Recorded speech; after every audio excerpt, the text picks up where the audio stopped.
got Chiefs. Oh God, we got Chiefs.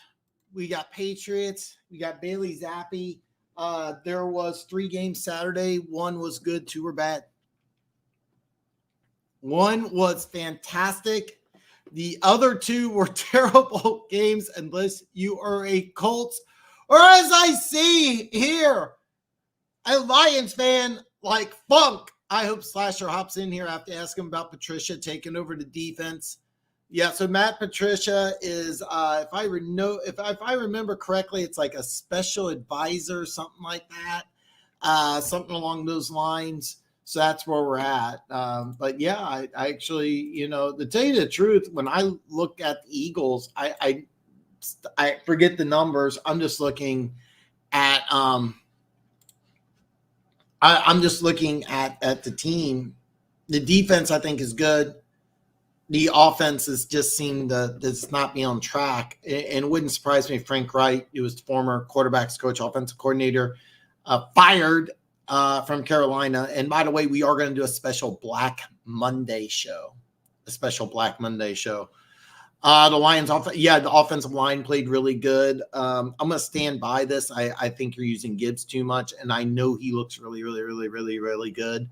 But you have a playoff team, and I would keep him on bubble wrap because that's a guy that you want to get 20 to 25 touches in January, not December. Dan, I just saw Patricia will be calling the plays. Like, really? I did not know that. God, I hope Slasher does come in. We're going to pay attention because Seattle is going to go with Drew Lock. And I really like Drew Lock. Now, keep in mind, me and Drew Lock went to the same high school. So I do have a kind of a man crush on Drew Lock. Should have brought my Chiefs cup. I don't know why I'm using the blue one.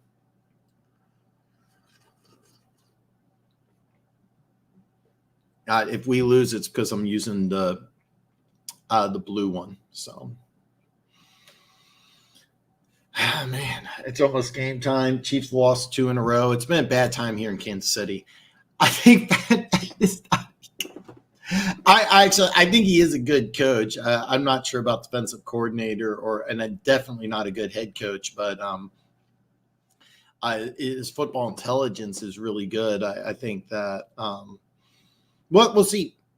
I think his football intelligence is up there with almost anybody. I think he has some bad people skills. He's not a guy. He's a guy I would want dissecting X's and O's. He's not really a guy. I think that's a strength is teaching, and I think a good coach takes advantage of that, and I think Bill Belichick took advantage of that for a long time. But maybe the offensive side of the ball wasn't his strength. Well, we'll see what happens. But if he's calling the plays on for the Philly defense, we will see. He had 11 carries and like 4 catches. If he can't handle 15, 17 touches a game, I don't want him. To be honest with you, I thought it was more. But 15 would be the max. In the playoffs, in the playoffs, I want him touching the ball 20 times a game in the playoffs.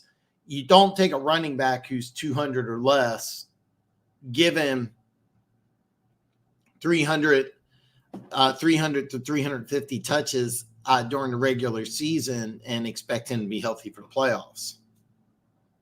I don't know if David Montgomery's banged up, what his situation is, but once the game got out of reach, I would have just given a heavy load to Montgomery, who I really, really like, and I think is a really, really good football player.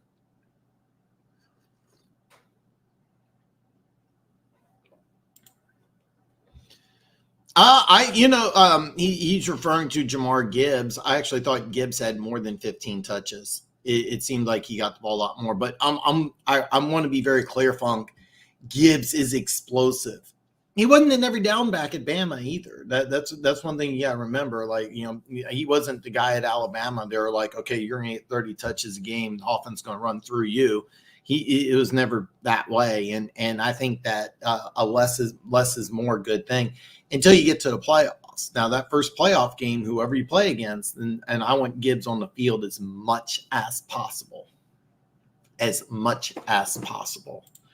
I got DraftKings pulled up. If you are going to put action on this game, New England, actually the Chiefs have jumped up to a 10.5-point favorite. I would be floored if the Chiefs covered 10.5. I'm just going to let you know right now. I would be floored if the Chiefs covered 10.5. There are some injuries on both sides of the ball. I'm not really worried about that. I think the Chiefs will win this game, but the way you want to win this, if you're New England, is you want to shorten the game. Ezekiel Elliott is going to get probably 20 or 25 touches no matter what. He needs to have a good game. When I say good game, I don't mean fantasy football. I mean, he's got to get like the 3rd and 2. Make sure that Bailey Zappi is set up for success. Juju Smith-Schuster's not going to play today, so that's another factor. But what you want to do is you want to shorten the game. You want to run the ball. And the biggest issue is that you have a banged-up offensive line against a really good Chiefs defensive line. Zappi, you have to have a lot of quick rhythm throws. So, you're not trying to score deep. You're just trying to control the clock and then hold on in the fourth quarter and trying to make a play. We are going to kick off here. The Patriots will receive the ball. They're going to take the ball. They're actually going to return the kick. It's at the 5-15. It's at the 20. He's at the 25. He's to the 30. He's to the 35. Butker's going to ankle tackle him. He's going to miss. He's at 45 midfield. So the Patriots are going to stop. There is a flag down. So this play may come back. But originally it looked like the Patriots made a wise decision in returning the ball and got out to midfield, but it looks like this is going to come back. Usually this is holding, and we're looking here. It is holding, so this turn is going to come back, and the Patriots are going to start off. I don't see where they're marking it yet, but okay, they're not letting me know where the ball's going to start at, but I'll try to find out as soon as it's available. I will announce it to you guys.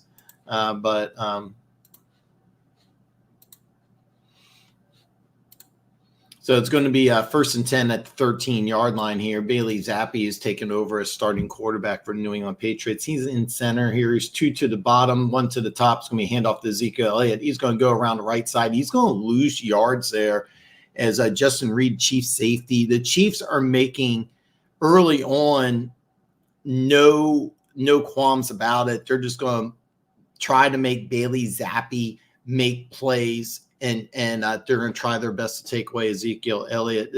There was basically 8 in the box there.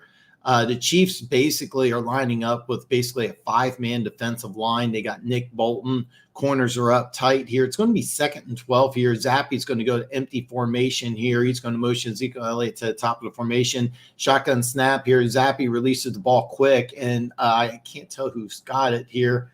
I can't tell who caught the ball, but it was only a gain of 4. But you need to do that if you're New England Patriots. You need Zappi 1, 2, 3 throw. You can't have him going through you can't have him going through a lot of progressions. This Chiefs defensive line is really just too good. This Chiefs defensive line is too good. It was a 4-yard completion. I couldn't see who caught the ball. It's going to be 3rd and 8 here, and this is not the situation you want Bailey Zappi to be in here. He's going to go empty formation here, shotgun set here. Bailey Zappi is going to go back to pass here. It's incomplete as he was trying to force a tight one into Harry Douglas. Here was covered by McDuffie. So quick 3 and out for the New England Patriots. And this is exactly what the Kansas City Chiefs wanted to do, force a 3 and out and get the ball back and put as much pressure on the young quarterback to make plays. And so the Chiefs did exactly what they wanted to do. Force Bailey Zappi to make plays, put him in a situation where he's not comfortable, and let the Chiefs defensive line, which is really the strength of this team, which is hard to believe since you got Patrick Mahomes. But Richie James is going to call for the fair catch. Very nice punt here. Is at the 37-yard line. So Patrick Mahomes and company is going to take over at their own 37-yard line here. And what they're going to do is that the thing is with the Kansas City Chiefs is that even though you have Patrick Mahomes, you just want to get points. You want to make sure, even if it's just a field goal. So a field goal is a win here for this first possession. Correction, it's the 38-yard line. So the Kansas City Chiefs are on their own 38 here. It's 1st and 10. Patrick Mahomes in shotgun formation. CEH is to his left. Patrick Mahomes back to pass here. He wants to go downfield. Noah Gray wide open, and he's got big completion here for Noah Gray. A gain of 32 yards here as they are on the New England 30. Nice job by Kansas City, taking a shot downfield early. And Bill Belichick, what they're going to do is they're going to double team Kelsey, and that's exactly what they did. They ran a nice flag route to Noah Gray. Noah Gray's been kind of, I think, underutilized. He's the second or third string tight end, depending on what you want to look at. Big gain for Noah Gray here. It'll be a 1st and 10 at the New England 30 here. Patrick Mahomes going to fake the screen, going to dip it out to Rashee Rice here. He's going to go outside and get a gain of 4 here. What they did is they faked a screen pass to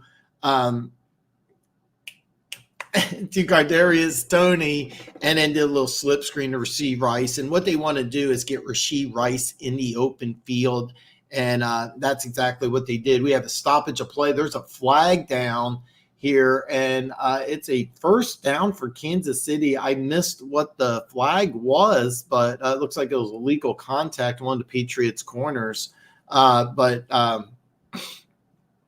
Great job by the Kansas City Chiefs getting an automatic 1st down here, and their backup corner is not happy with that call. I don't blame them, but it's Alex Austin, a free agent from the 49ers. He was complaining here. I'm not exactly sure what the penalty was exactly, but Kansas City Chiefs 1st down here. Patrick Mahomes early on, 2 out of 2 for 36 yards. So it's going to be 1st and 10 for the Kansas City Chiefs at the New England 25. Patrick Mahomes in shotgun formation. CEH is to his right. He's going to motion Kelsey to the top of the formation. Kelsey's going to motion back to the slot. It's going to be a handoff to CEH. CEH is going to plow up the middle for a nice gain of 5.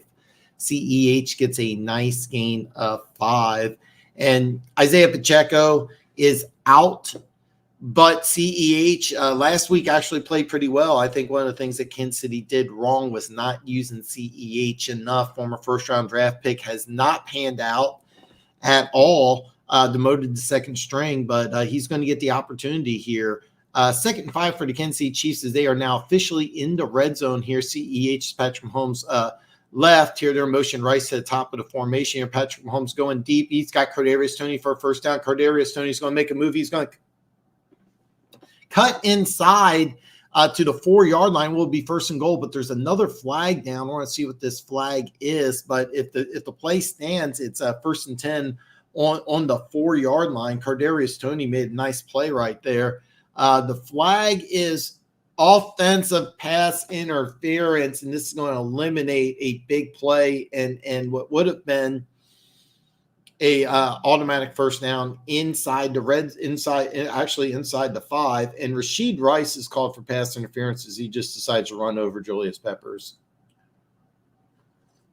By the way, I'm not really mad at that play. I know it was a penalty. It took something off. This was a high effort play. Listen, you're a rookie playing with a lot of effort, a lot of intensity. I'm not too mad at that. He does that next year. I'm mad. As a rookie, I'm not too mad at that. So it's going to be 2nd and 15 from the 30 here. Patrick Mahomes in shotgun formation, trips to the top. It's a little quick screen to Travis Kelsey. Travis Kelsey is going to get about 5. So it's going to be 3rd and either a short 10 or a long 9 here.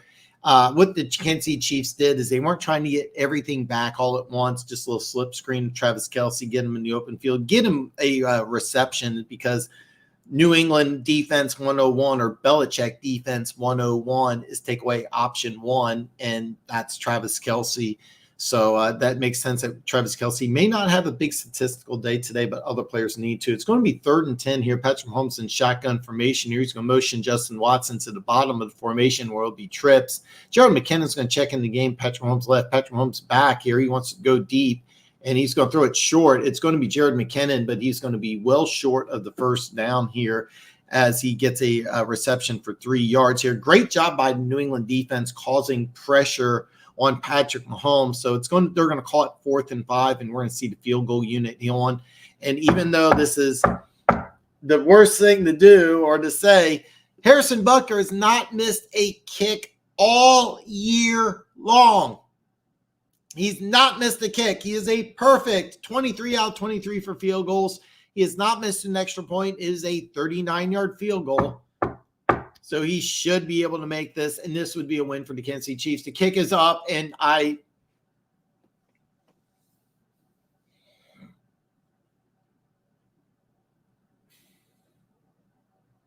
yeah, missed kick all year.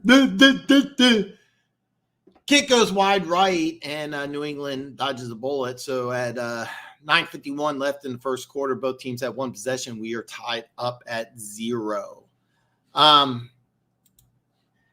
Early on, early score updates. I actually didn't look like I have any. I thought at least one team was scored by now, but it looks like we are good to go. Actually, correction here. So I'm pulling up DraftKings, and normally DraftKings has the. Okay, I'm sorry, I was at the wrong tab here. So okay, let me pull this up now. There we go. Quick scores here. We got Giants 3, Saints nothing. 9:51 left in the first. Tampa Bay is up 3-0 on the Pack. 8:40 left in the first quarter here. So we got some good games going on here. Who had that 11 carries? Gibbs was running wild yesterday. The way you used him yesterday was how you get the most out of him. I think you should use him less. Gibbs had 13 touches, only 2 catches, 11 carries. Demo had 17 touches. The fact that Ja had 100 yards rushing is why you think he got more touches. You're right. I thought he had more than 15. I really did. I thought he had more. I think 15's the max. Montgomery had 17. I didn't know. I really thought it was flipped. And when I say flipped, I thought Gibbs had more than Montgomery. Keep him on bubble wrap. Sorry, Demo had 19, 17 carries. Okay, I actually thought it was flipped. So, I know reports saying Russ Wilson is the guy, but I still don't. Wilson is a Sean Payton guy. Yeah, I agree, Perry. I really think that depending on when the Patriots, because the Patriots are, excuse me, because the Denver Broncos went ahead and lost, the playoff position is going to be murky. It's actually, I think, better for the Denver Broncos to not win or not advance to the playoffs. I don't think they're really going to do much. This is the year that I think you draft a quarterback. And I think that you're going to be in the middle of the pack. You have the ability to trade up if you really want to, but I also think that maybe you can hang back and there can be somebody who can develop there. But I agree with you. He's not a Sean Payton guy. It's going to be 1st and 10 for the New England Patriots at their own 29-yard line here. Zappy's going to be under center. Ezekiel Elliott's going to line up behind him about 7 yards. Quick throw out to Billy Zappi to Hunter Henry, former Los Angeles. Actually, I believe his time when he was with the Chargers would be a San Diego Charger. A nice gain of 3 here. Though they're going to call it 2, so it's going to be 2nd and 8. And I really like what they did here. It's just quick throw, just quick out here, easy completion, get them some motion, get them some momentum, and that's exactly what you want to do when you got a young quarterback. Is just get them some confidence.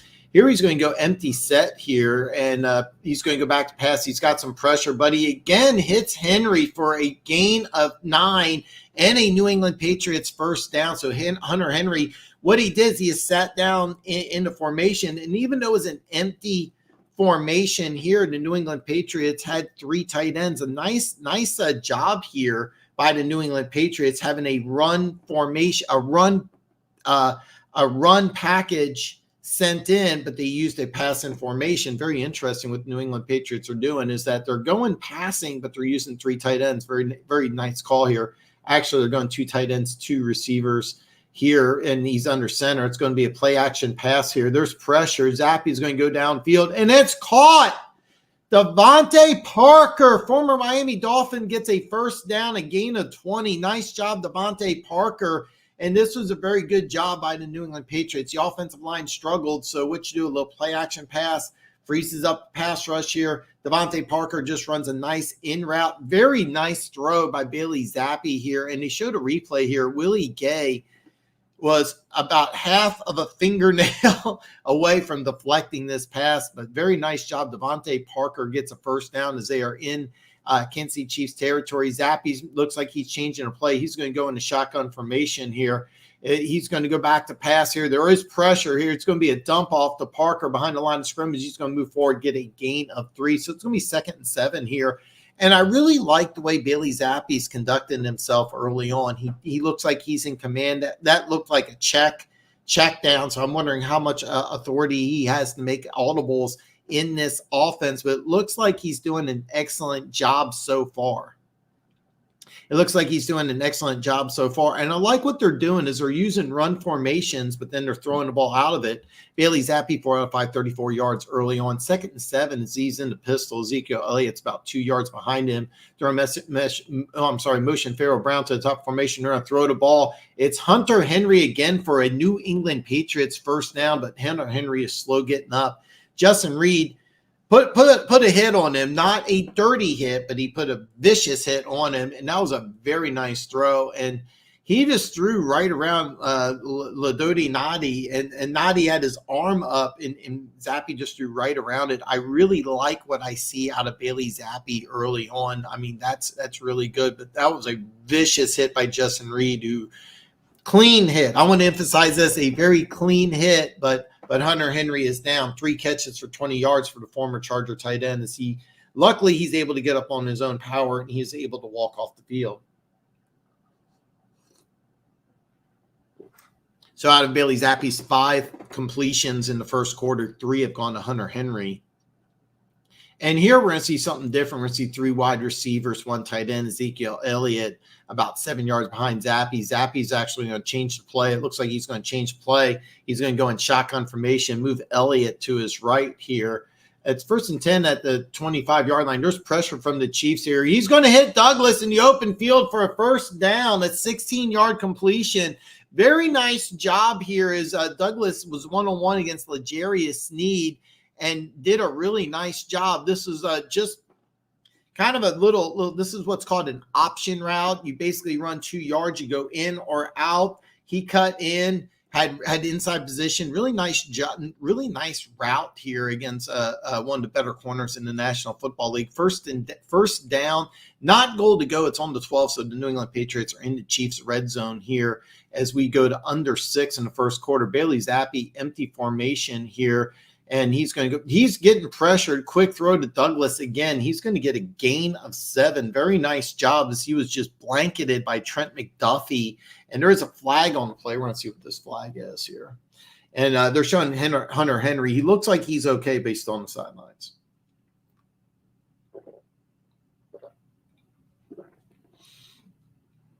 We're going to see what this flag is. And I want to be very clear, even though Zappi's having a lot of success, the Kansas City Chiefs defensive line is getting a lot of pressure.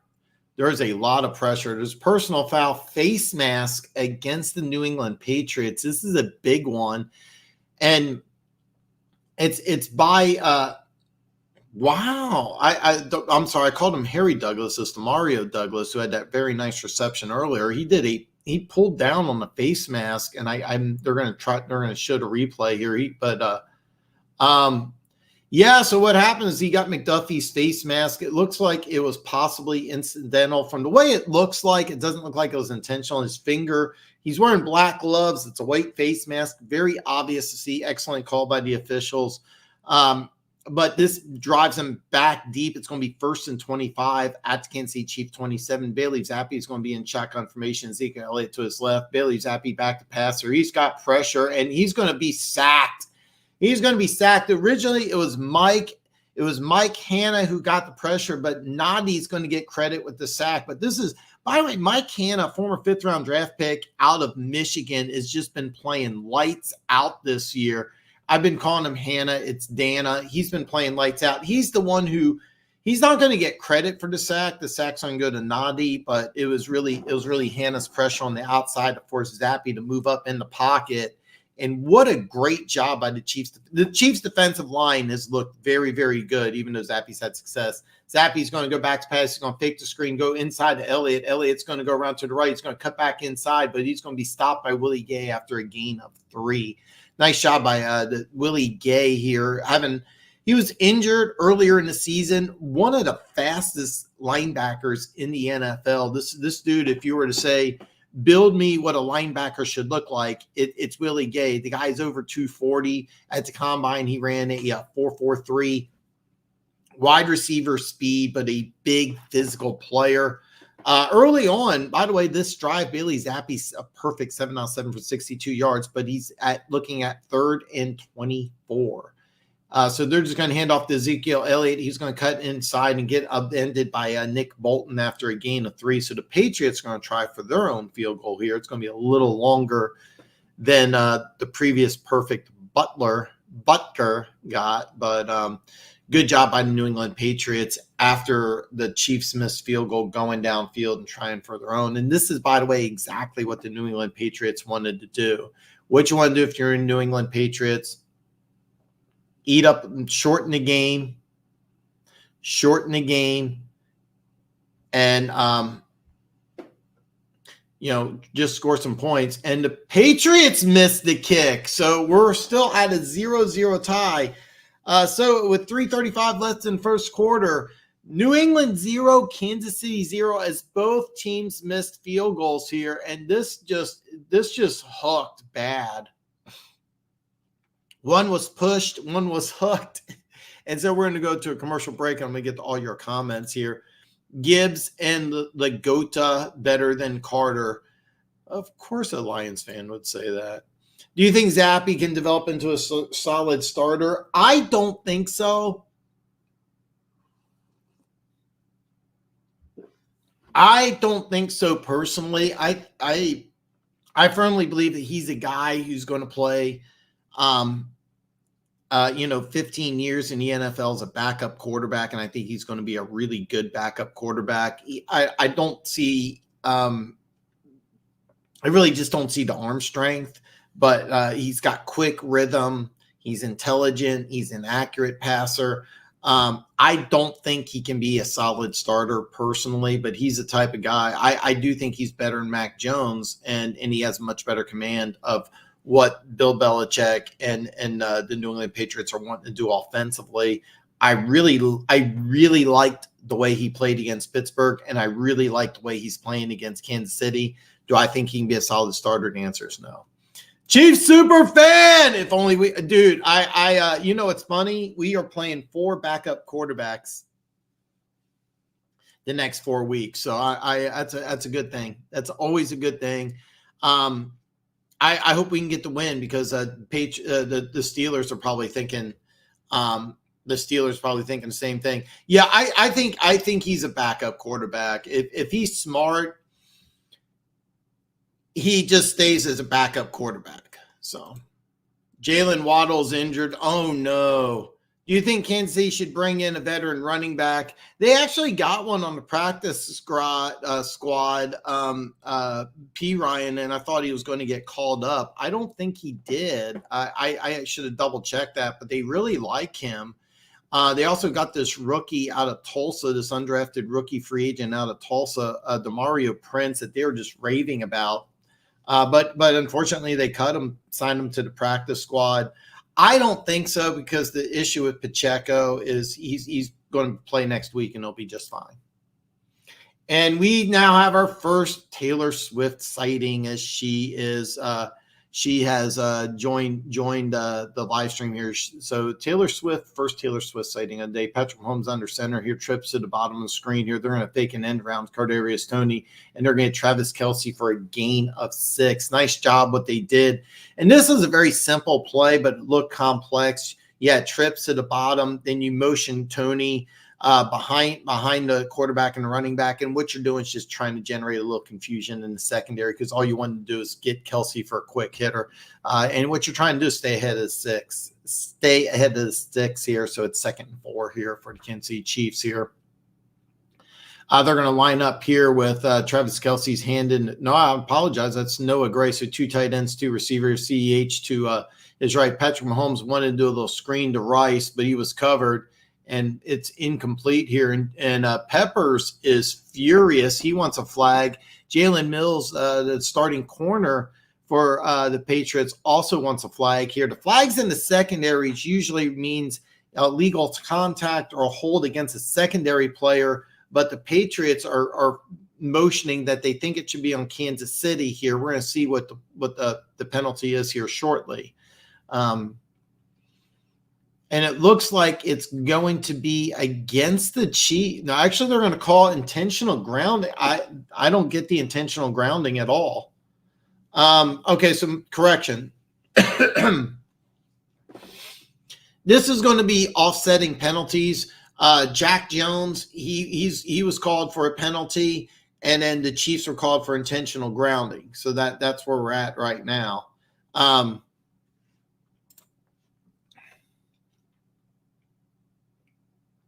So we're going to replay second down here. We do have a quick update here. Dolphins 7, Jets nothing. Patrick Mahomes is going to go under center here. CEH about 7 yards behind him. They're going to fake to Cardarius Toney end around. They're going to get CEH in the open field with some open runners and a convoy. Nice job by the Kansas City Chiefs offense. CEH breaking a tackle. He's going to cut inside and get down to the 15-yard line. This was such a great play design to use the motion of Cardarius Toney. Then you throw a screen. That's not what's impressive. What's impressive is you got Trey Smith, Creed Humphrey, and Joe Thuney all running 50 yards downfield blocking for CEH. See, then what CEH did is he broke a tackle of Peppers after he was untouched about 30 yards downfield. He broke a tackle at the 31 and kept on going for another additional 15 yards. First and 10 inside the New England red zone. It's on the 15-yard line. Patrick Mahomes back to pass. He's going to catch Rashid Rice. Rashid Rice is inside the 3, gets a Kansas City Chiefs first down. First and 10 inside the 5 for the Kansas City Chiefs. I think they're going to mark it at the 3. This was a great job. Rashid Rice is having a day, folks. I know he had that penalty earlier, but man, when he gets the ball in his hands, he looks like a running back. He's a bigger receiver. He's a physical dude, and he can run. So it's going to be first and goal here. They're actually going to mark it at the 4 here. And this is a creative formation. It's going to be straight. Touchdown, Kansas City! Touchdown, Chiefs! Unbelievable play. It's going to be technically a touchdown pass to Rashid Rice. Very creative formation as they lined up. Rashid Rice is a tight end. They move him inside for a pitch. To be honest with you, the way it worked, this is crazy. Patrick Mahomes was lined up to Jared McKinnon's left. Jared McKinnon was actually lined up as the quarterback.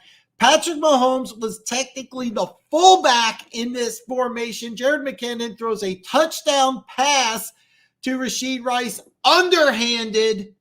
It does count as a touchdown pass. So if you are still in your fantasy football league and you have Jared McKinnon, get Jared McKinnon for the touchdown pass. But it was the big screen play by CEH.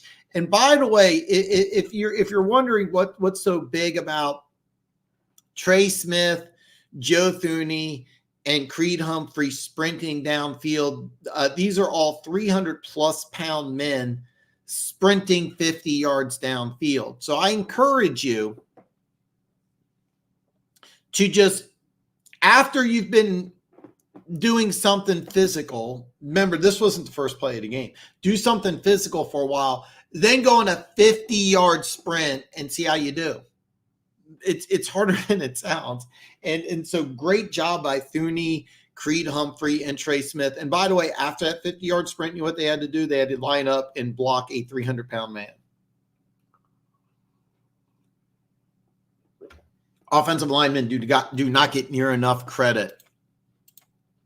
Funk, if Zappy was in the right situation, he could be as good as Brock or Goff, but he's not in a good situation. I don't think so. I personally don't think so. I get why you would say that.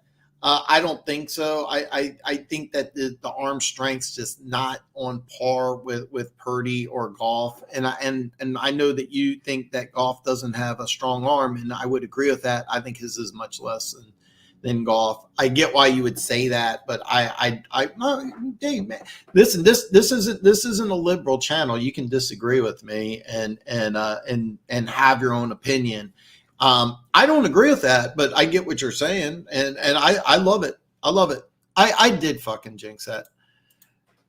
420 parlay king. You know what? I have not been outside today, but the sun is shining. It was raining yesterday. It was a crappy day yesterday. The sun's shining. I believe it's in the 40s. So, yeah, man. It was 39. I'll try not to sneeze. For me, Russell Wilson needs a fresh start somewhere else. I think he would fit in with the Bears, New York Giants. I don't disagree with that, but I really don't think that the Giants would be a good fit. One thing about the Giants and what they want to do is use their quarterback more as a running back. I think it would have been good earlier in Russell Wilson's career, but not now. I have a hard time believing that the Bears would really handle Russell Wilson really well. But do I think Russell Wilson could use a fresh start? If I'm Denver and there was a team out there that wanted Russell Wilson, I would 100% move him, and I do think it's possible. But I don't think that the Bears and the Giants, which are teams I think that are both interested in quarterbacks in the draft. The Bears is going to be questionable. The Giants, I think 100% have to draft a quarterback, and they're going to be in perfect position to draft a quarterback too, Perry. That's a great question. Or great statement, I'm sorry. They got Javonte Williams, who's really, really good. He's really, really good. I think running back's one position that they're okay in. Bailey Zappi's under center here, and he's going to make a quick throw. It's going to be a nice catch by Pharaoh Brown after a gain of 4. Leo Chenel throws him down. And I really, really, really like I really, really, really like what the New England Patriots are doing offensively. They're not asking Bailey Zapp to go through a lot of progressions. It's just quick throw and catch. They're giving him some ability to make some options. They're doing a really, really good job offensively so far here. Bailey Zappi, 8 out of 9, 65 yards. Ezekiel Elliott's going to get the handoff. He's going to go right up the middle for a gain of 3, maybe 4. So it's going to be 3rd and short. And this was a good job as what New England did on that first play is they got 5 yards. And what you want to do is just stay ahead of the sticks. You're not trying to win a shootout against Patrick Mahomes. What you're trying to do is you're just trying to control the clock, keep the score close, and count on a really good defense, and Patriots still have a good defense, and a good special teams unit to make enough plays. So, and they're going to call this 3rd and 1. It looks closer to be 3rd and 2 to me here. Bailey Zappi is going to be in shotgun formation. Here he's got trips to the top, 2 to the bottom. It's an empty set here. Chiefs bring the blitz. It's going to be tipped up in the air. Leo Chenel came in on the blitz, deflected the pass, so it's going to be 4th down. I fully expect New England to punt, but you never know. You never know. Good job by the Kansas City Chiefs defense here. Leo Chenel just came in unblocked, and what he did wisely is Leo Chenel came in like doing this, and he ended up deflecting the pass. He wasn't actually trying to sack the quarterback. He was affecting the passing lane. This was by design because the Chiefs have figured out that the Patriots, instead of running the ball, that they're going to go with a short passing game. So the Chiefs Patriots going to go ahead and punt. Richie James is going to get the punt at 13. He's at 15. He's going to go outside the 20, 25. And we're going to be at the end of 1. The Chiefs are going to take over at the 27-yard line. So at the end of 1, we got Chiefs 7, New England nothing. This is going to be a good one. By the way, Chiefs super fan, it's the J and the K's right next to each other. So you're doing okay. If they are keeping Wilson, Denver, yeah, I think they're fine with Javonte Williams. They spent over $125 million on 2 starters. I don't think there's a problem with all. They may need to add a piece or two. But right now, I fully expect the Kansas City Chiefs to, the Denver Broncos go offensive line. I'm really behind on comments. I'm going to rapid fire through these. Russ Wilson was exactly when he had beast mode. The offensive line would be better if Wilson was standing in the pocket. I agree with that completely. Wilson was sacked a lot with the Seahawks. Kickers. Chiefs! Jeffy! It's been a while, man. Those Lions, oh, God, yeah. When do our wide receivers start catching the ball? I'd play mostly tight end. That's what the Patriots are doing. I say Gibbs and Laporta is because the Lions trade back in it with both of them, instead of taking Carter, who's more Carter for Philly, or the two guys the Lions got for the 6th pick. Yeah, good point. Okay, combined. Okay, I'm sorry, Funk, I misread the comment. You meant combined. And yeah, you got 2 starters for the price of 1, yeah. Our receivers should play DB. God, no, I wish Taylor Swift would go away. I don't understand what Travis K can see ever. You get better looking woman. She's a 6 at best. I'm going to star this. I'm coming back to this, Mary. Amazing screen. Dude, I'm glad you like the black tree. Hey, listen, Chief Superfan, I'm going to get some graphics in the future. I'm going to get some graphics in the future. Let's go, Rasheed Rice him. Yeah, by the way, I'm sorry about the comments. Rice, yeah. I mean, at the game, LOL. Giants trade up for May. They may not have to trade up. Giants may not have to trade up. Yeah, so. Do you think CEH is just playing well because it's a contract year and healthy? Do you think he can keep it up his level of player? Would you walk or resign him? The Chiefs are definitely going to let him walk. He was a former first-round pick, has not panned out. But here's the thing, he was injured, and because he was injured, he's now fresh and he's got some fresh legs, so he's playing a little explosive, but he's going to be on another team next year, and I think he could be a fine number 2 option. He's just not the guy that Kansas City Chiefs thought it would be. CEH, speaking of CEH, is going to get the handoff here, and he's going to squirt forward for a gain of 2. The problem with CEH is that I remember at the combine, he ran a 4.62, and he complained about it. A lot of people were like, oh, man, he can run faster. I was like, no, I watched him play at LSU, and he looks like a 4.6 guy, and he has the explosiveness of a 4.6 guy, but he's a 210-pound running back. Now, he's short. He's not small. There's a big difference. 2nd and 8 for the Kansas City Chiefs here as they're on their own 28 here. It's trips to the bottom of the formation here. Patrick Mahomes goes back to pass here. Patrick Mahomes going to scramble. He's going to be sacked. I believe it's Christian Barmore. And this is a guy coming out of Alabama. I just had a massive, massive man crush on. This is a guy that he's had some injury issues, but this is a guy who has a great chance to just become an absolute star in the NFL. He just pushed back Trey Smith, who's a Pro Bowl caliber guard, and he just did a fantastic job. Christian Barmore, great play here, forces the Chiefs into a 3rd and long here. 3rd and 16 as Jordan McKinnon enters the game, trips to the bottom of the formation. It's Cardarius Toney to the top. Patrick Mahomes, a little screen pass to McKinnon here. McKinnon's going to cut back and stopped quickly by Wilson here. Nice job by the New England defense, forcing that screenplay just into a 3-yard gain. Great job by Wilson here. I know his last name's Wilson. I'm trying to see here. I can't even find. Oh, okay. Oh, I'm sorry. It's Mac Wilson Sr. I thought he looks like a safety.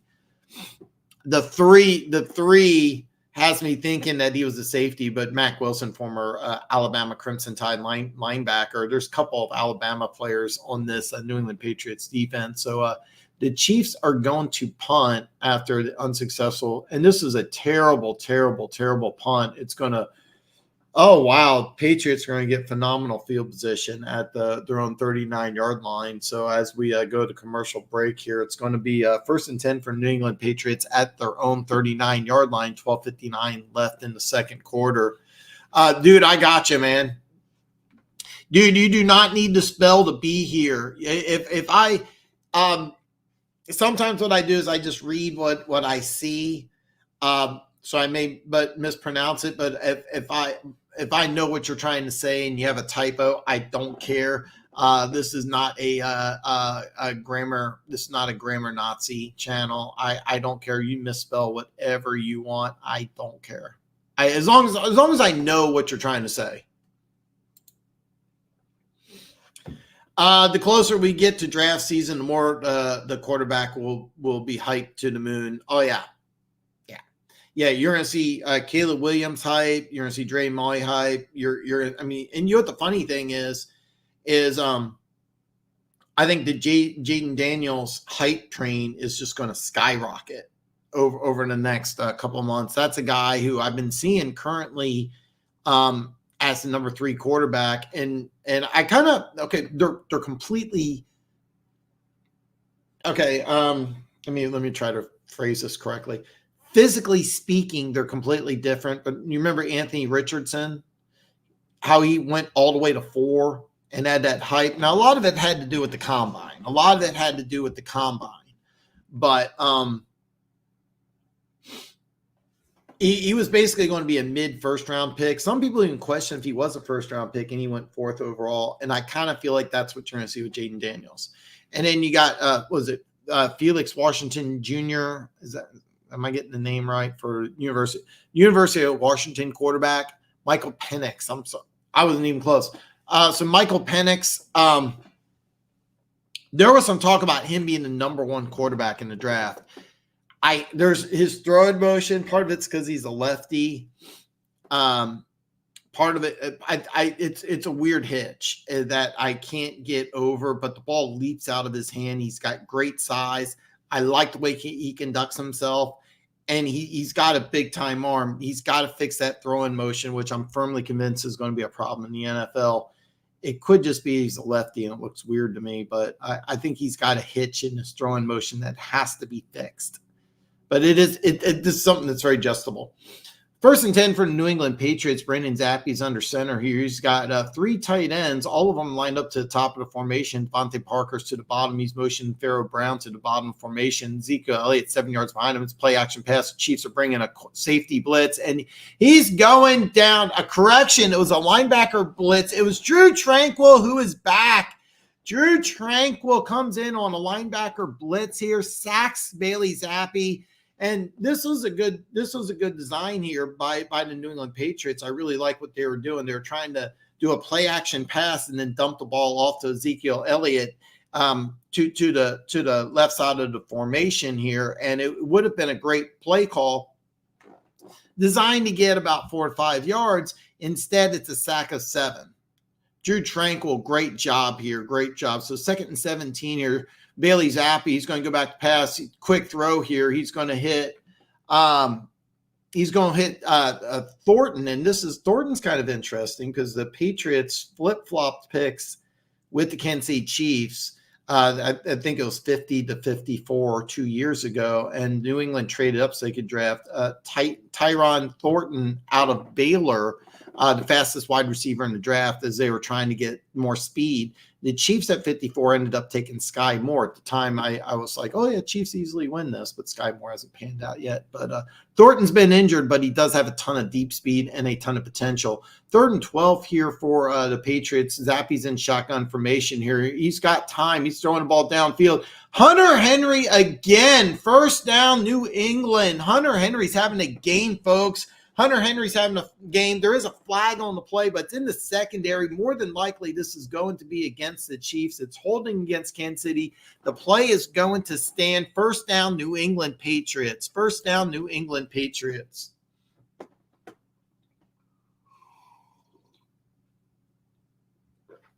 Was that a couple of years ago or just recently? A couple of years ago, yeah, but this year, no. Great boy, Hunter. You're right, Chief. By the way, you're right. Hunter Henry's having a game, folks. Hunter Henry's having a great game. 1st and 10 for New England Patriots in Kansas City territory. They're at the 48-yard line. Bailey Zappi back throw. It's Hunter Henry again. He's going to break a tackle and get sandwiched. Leo Chenell's also having a good game. It was a nice gain of 4. He threw Hunter Henry the ball at the line of scrimmage. Hunter Henry broke a tackle and got a gain of 4 here. And just what a great job. Hunter Henry's having a phenomenal game. Hunter Henry is having a phenomenal game. so far. I think that's his 6th catch of the game, 5th or 6th. So if you have Hunter Henry on your fantasy league and you're in a PPR league, you are doing well. You are doing well.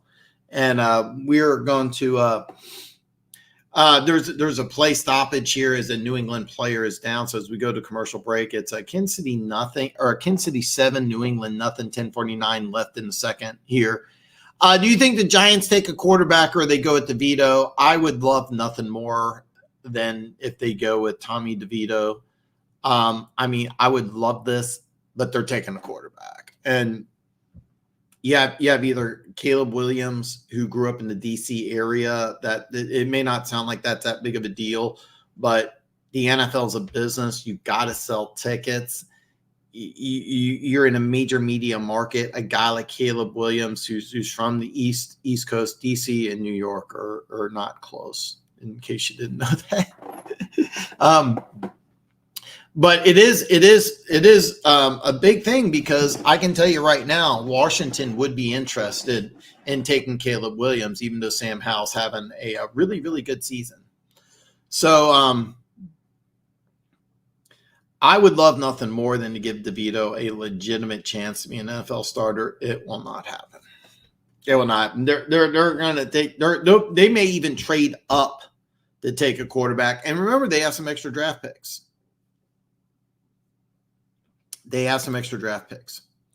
I think the Giants need to go O-line, build up the line to protect the quarterback. Well, that's actually what they did. Andrew Thomas just came back. Part of this 3-game winning streak is because Andrew Thomas, their best offensive lineman, he was the 4th overall pick out of Georgia. This is a guy I absolutely loved. And remember, the plan was to start him on the right side, move him to the left side, but Andrew Villanueva, I believe that was it.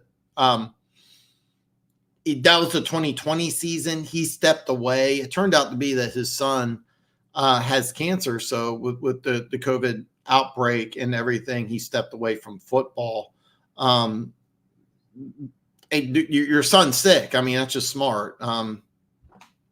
They moved Andrew Thomas to the left side, really struggled. And by the way, the player down is Cole Strange. That's a big loss from the New England Patriots. He hasn't been playing as well as a first-round pick should be expected, but that's just a blow, because if you saw the replay, Chris Jones just almost literally threw him back. So Chris Jones is now going to go one-on-one against a backup offensive lineman. So and Perry, I'm going to go into a little more detail about this here. 2nd and 4 for the New England Patriots here. Bailey Zappi in shotgun formation here. He's going to throw a little quick throw to Devontae Parker, who is quickly stuffed out behind the line of scrimmage by L'Jarius Sneed. So instead of it being 3rd and short, it's actually going to be 3rd and longer. They're going to put themselves in a 3rd and 5. 3rd and 5. Great play by L'Jarius Sneed. 3rd and 5 here for the New England Patriots. Bailey Zappi, 13 out of 15, but only 94 yards. And this was the game plan. Just short rhythm passes, not a lot of reads, not a lot of deep throws, just quick throws, basically an extension of the running game. And you're going to have trips at the bottom of the formation here. Devontae Parker to the top here. Bailey Zappi's getting pressured quickly. He's going to just throw the ball. Devontae Parker comes back, makes a fantastic catch. Nice job, Devontae Parker, going one-on-one against Sneed. And what he did was that he had to come back to the ball. So the Chiefs brought in a blitz. Bailey Zappi threw the ball back. Devontae Parker did a great job running back to get the ball and makes a big play for the New England Patriots. A huge play, a gain of 20 for the New England Patriots, and a Patriots first down. And by the way, I know New England's won 3 games, but if they've been playing like this all year, they would win more than 3. This is a good effort. Ezekiel Elliott's going to get the carry. He's going to go around the right side, and he's going to get what looked like a gain of 2, maybe 3. Nice run by Ezekiel Elliott. You may say, hey, you get a 3-yard gain, and what kind of a big run is that? But he was actually stopped originally behind the line of scrimmage, cut back inside, and got some additional yards. A great job by they're going to give him a 1-yard gain. This is going to sound like it's not that good of a play. It was actually an excellent run because he could have been stopped for a loss of 1 here. And You're in field goal range here. You're in field goal range here. Bailey Zappi's in shotgun formation. He's got Ezekiel Elliott to his right, going to dip off to Ezekiel Elliott. He's going to catch the ball on the right side. Nice shot by Ezekiel Elliott. Puts a move on Willie Gay, but then dives forward. I'm not sure exactly where in the market. It's going to be third down. It looked like originally it was going to be 3rd and 3. We're going to see where they mark it at. They're going to give it 3rd and 2. So, by the way, he was squared up with Willie Gay one-on-one, and it looked like it would have been a gain of maybe 2 or 3. He put a move on Willie Gay, got an additional 3 yards. So instead of it being 3rd and 5, it's 3rd and 2, which is a very makeable possession for the New England Patriots here. As they are inside the Chiefs' red zone here. Bailey Zappi in shotgun formation. It's going to be a handoff to Ezekiel Elliott. He's going to be stopped after a 1-yard gain. So it's going to be very interesting to see what the New England Patriots do here, because it's going to be 4th and 1. It's going to be 4th and 1. And it looks like Bill Belichick may go for it here. First 4th down. First 4th down that either team's going to go for here is New England's keeping its offense on the field here. Bailey Zappi, 15 out of 17, 119 yards. And what they're doing is they're lining up 3 tight ends, 1 wide receiver here. It's going to be Devontae Parker. He's going to go in motion. He's going to be at the top of the formation here. Pharaoh Brown's going to line up as a fullback. He's going to motion to the right. Play action pass here by Bailey Zappi. Zappi's going to go downfield. And it's Hunter Henry in the end zone for a touchdown.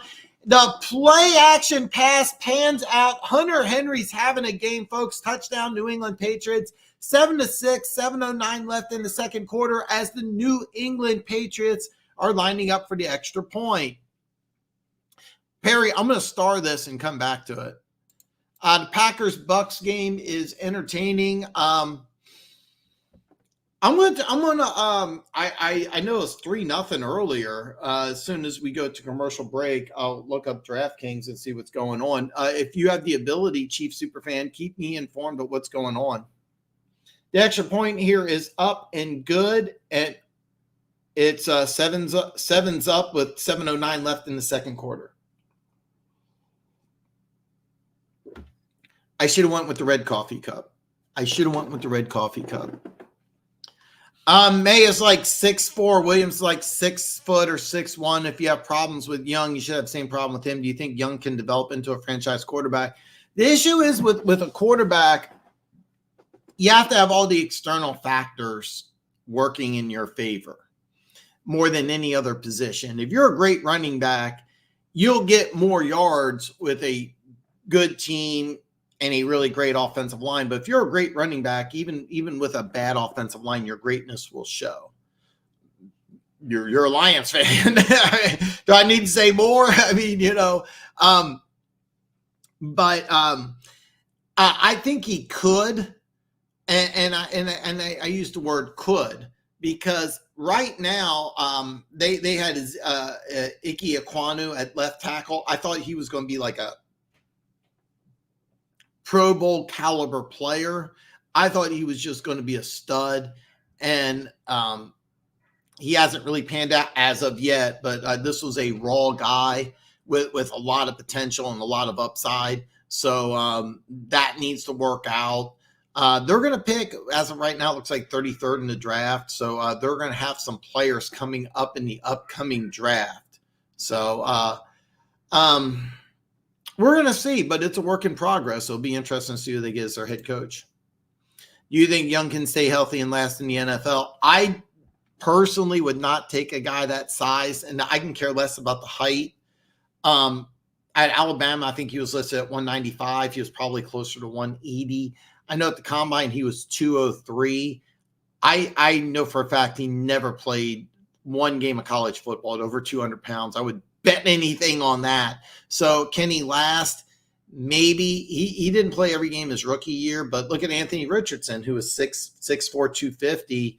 He started 5 games, only finished 2, and that 5th game he was out for the rest of the year.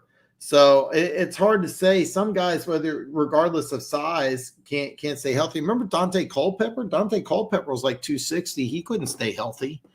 I have severe doubts. I was adamant I liked C.J. Stroud better. I do. And then, so Perry asked, do you think Cole Strange was a reach? Absolutely. I didn't even know who he was when he was drafted. And I did literally thousands of mock drafts. But I saw his name in like second, third round, late second.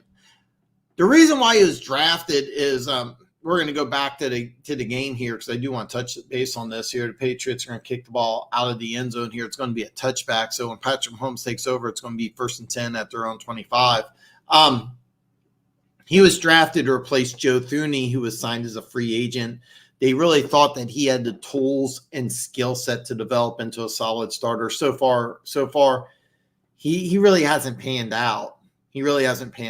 So Patrick Mahomes under center. CEH is about 7 yards behind him. He's going to motion Justin Watson to the top of the formation here. It's going to be play action pass by Mahomes. He's going to go, and it is intercepted. It's intercepted.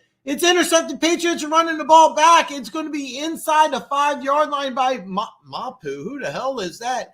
Mapu by the New England Patriots. I don't even know who that is. It's okay. I'm sorry. It's a 3rd round pick, Marty Mapu. I completely forgot about him. He's a 3rd round draft pick. I'm looking him up right now because I completely forgot all about him. He was I remember him now. He was the 3rd round pick out of Sacramento State. He was a pseudo linebacker safety, but he had linebacker size. Divine Diablo, if you know who he is off the Raiders, a very similar player who was a big safety.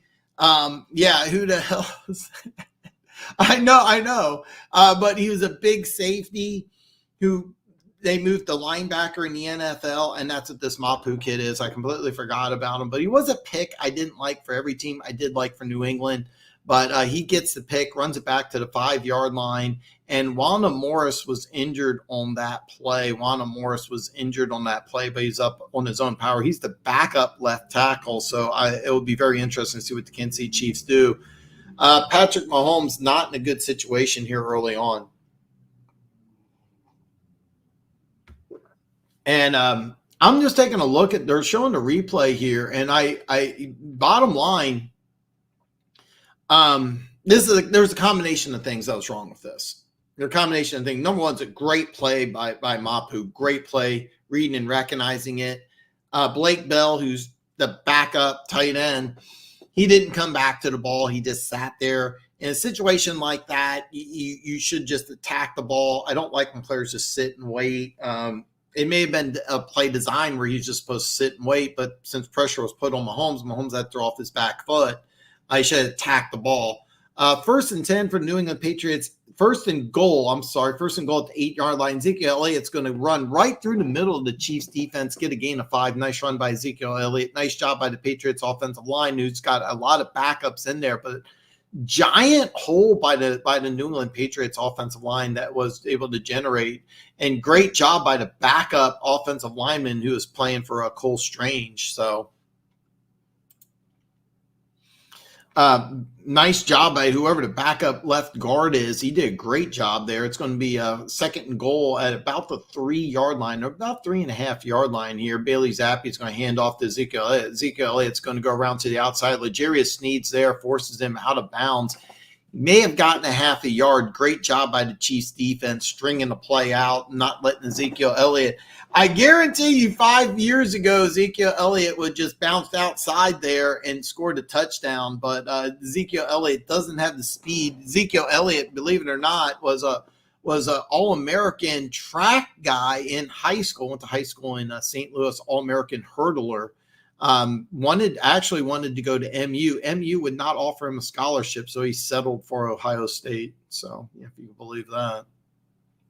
3rd and goal for the Patriots here. Bailey Zappi in shotgun formation, trips to the right here. Bailey Zappi is getting pressured by George Karlaftis, scrambling around. There's a flag on the play.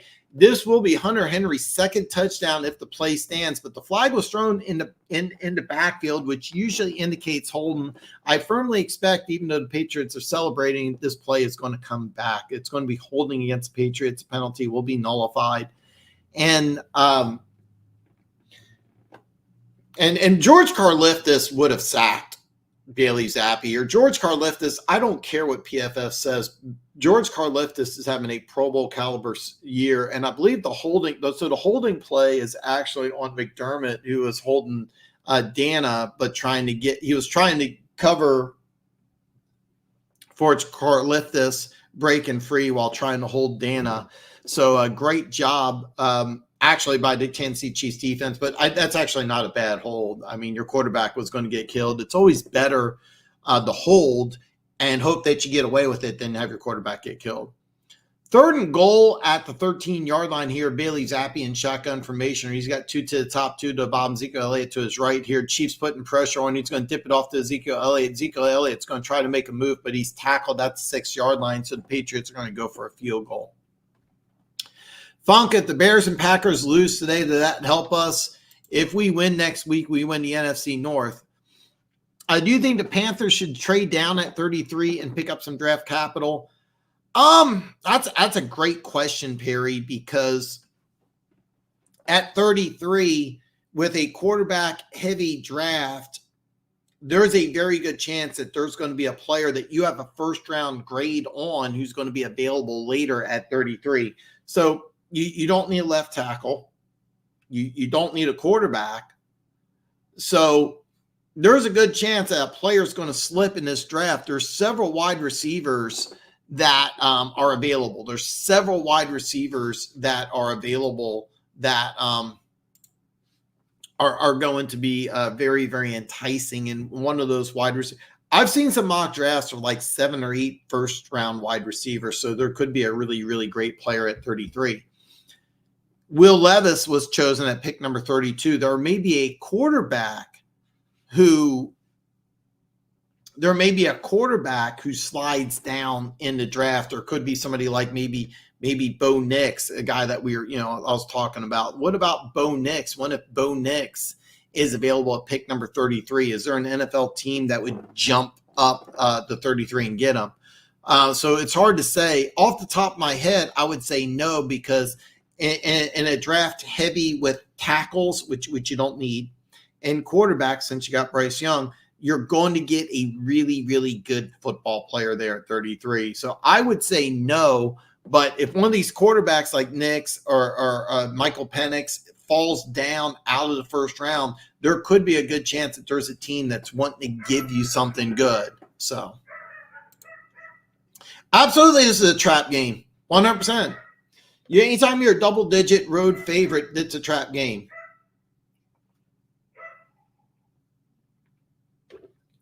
Anytime you're a double-digit road favorite, it's a trap game. Same thing with Arizona. Arizona is a 12-point home dog against San Francisco. And that's a trap game for the 49ers. The Kansas City Chiefs have lost 2 straight. The offense doesn't look right. The defense is playing really, really good. But yeah. Zeke, believe it or not, Zeke was a track guy, an All-American hurdler. And just watch some clips of him at Ohio State playing against Alabama in the national championship. And he had this 80-yard touchdown run where he's running away from Alabama defensive backs. I think maybe it was 70. This is he doesn't have that speed anymore. The Cowboys were wise to kind of move on from him. But he was not brought in to be the number one guy. He was brought in to help out in the running back room. The Patriots have a running back, Ramondre Stevenson's got a world of talent. He's got a bad ankle. And because he's got a bad ankle, he's not playing. But they love the Stevenson kid. So it's going to be the kick is up and away, so it's going to go out of the end zone. It's going to be 1st and 10 for the Kansas City Chiefs at their own 25-yard line. And so that's where we're at right now. Yeah, Zeke's not the same guy. I have a feeling we're losing. Don't give up yet. Perry, if the Pack does, it helps a little, but honestly, all we need to do is beat Minnesota and we win the division no matter what else happens. Now we need Dallas, Philly, and San Francisco to take 2 L's each. Jared McKinnon's going to enter the game. He's going to take a handoff right up the middle and for a short gain of 4. So what the Kansas City Chiefs are trying to do here is, because we're going under 430, is that they want to score and not give the Patriots a lot of time to do anything. And what they want to do is, so you're going to see a 4-minute offense here from the Kansas City Chiefs, is that they don't want to use up a lot of clock because they get the ball first in the second half. So even though they're down 10-7, they are in excellent position really to blow this game wide open. It's going to be a handoff end around by Kadarius Toney. He's going to get hit hard by Kyle Duggar, kind of one of those, or I'm sorry, that's Anthony Jennings, another Alabama linebacker who looks like a safety. Gets a gain of 4 here, and it's going to be 3rd and 2 for the Kansas City Chiefs. 3rd and 2 for the Kansas City Chiefs. There's another third. It's the third former Alabama Crimson Tide player I've mentioned in the first half. That's New England Patriots are loaded with those guys. They're going to call it 3rd and 3 here as they move it back here, and it's going to be a false start on Jawan Taylor. So instead of 3rd and 3, it's going to be 3rd and 8. 3rd and 8. And win out the NFC is ours. Hey, Kansas City still leading 7-0 of New England at this time. How's Kansas City look for today so far? Well, at the game I'm watching, Tampa Bay's leading Green Bay. By the way, keep me updated on this, Charles. Right now, Kansas City still has 7, but New England is up to 10. Taylor strikes again. I missed the Taylor Swift sighting. 3rd and 8 for the Kansas City Chiefs here. Patrick Mahomes is in shotgun formation. He's making some play calls at the line of scrimmage here. Jared McKinnon is to his left here. Patrick Mahomes making some adjustments here.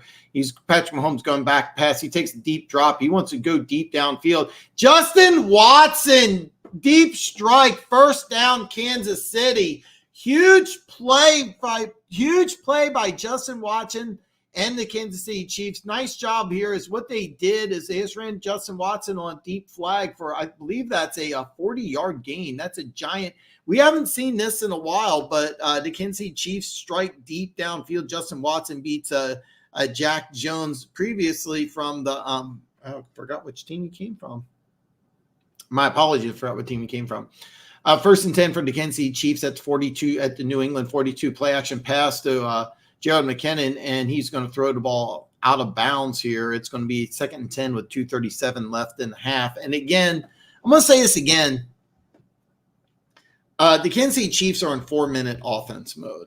What they want to do is score, whether it's a touchdown or a field goal, but they don't want to give the Patriots the ball back with a lot of time because they get the ball first in the second half.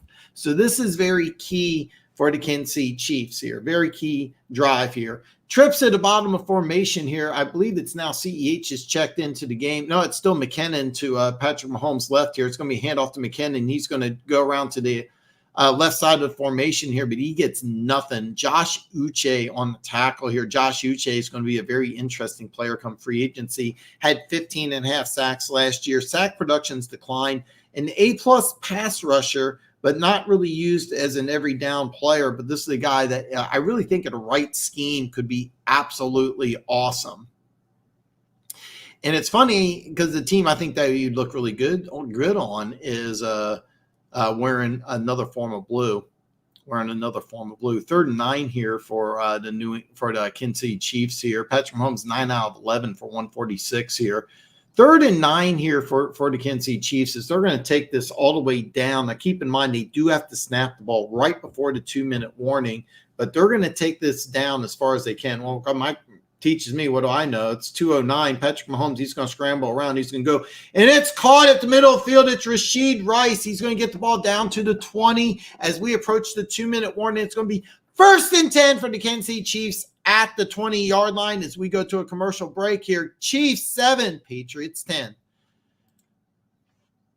What do you think about New England's coach? Will Bill be at New England for next year? There's so many rumors and so many things. And I would like him to stay in New England, and I would like him to have a top five pick, because I want to go into the draft wondering what Bill Belichick does with a top 5 pick. Because he could do anything. He could trade down. let's say it's not right now. It's the number 2 pick in the draft. Let's just say it's 4. You could trade up. He could trade down. What if Washington trades up and he gets Howell? I personally, I would strongly suggest getting a left tackle. Joe Alt, high floor, high ceiling. His dad, John Alt, longtime left tackle, the Kansas City Chiefs, really, really good left tackle. His son looks bigger, stronger, and faster. Joe Alt was like the epitome of what a Marty Schottenheimer left tackle should be. He had these giant. It was funny because he was like 6'7", 310, 320 in the 90s, and he had like shoulder pads this long, and then Alt it was just comical because could you imagine the writing here being like this? You know, that's how it was. He had like the biggest shoulder pads a lineman could have, and he was impossible to bull rush. I'm hearing Joe Alt is 6'8", 325, and by the way, he entered college as a tight end, so he has a lot of mobility, quick feet. I have not watched him play, but I'm kind of leaning like if I was the Patriots. Can I draft Joe Alt and then maybe I can trade back into the first round and get somebody like Bo Nix who may surprise.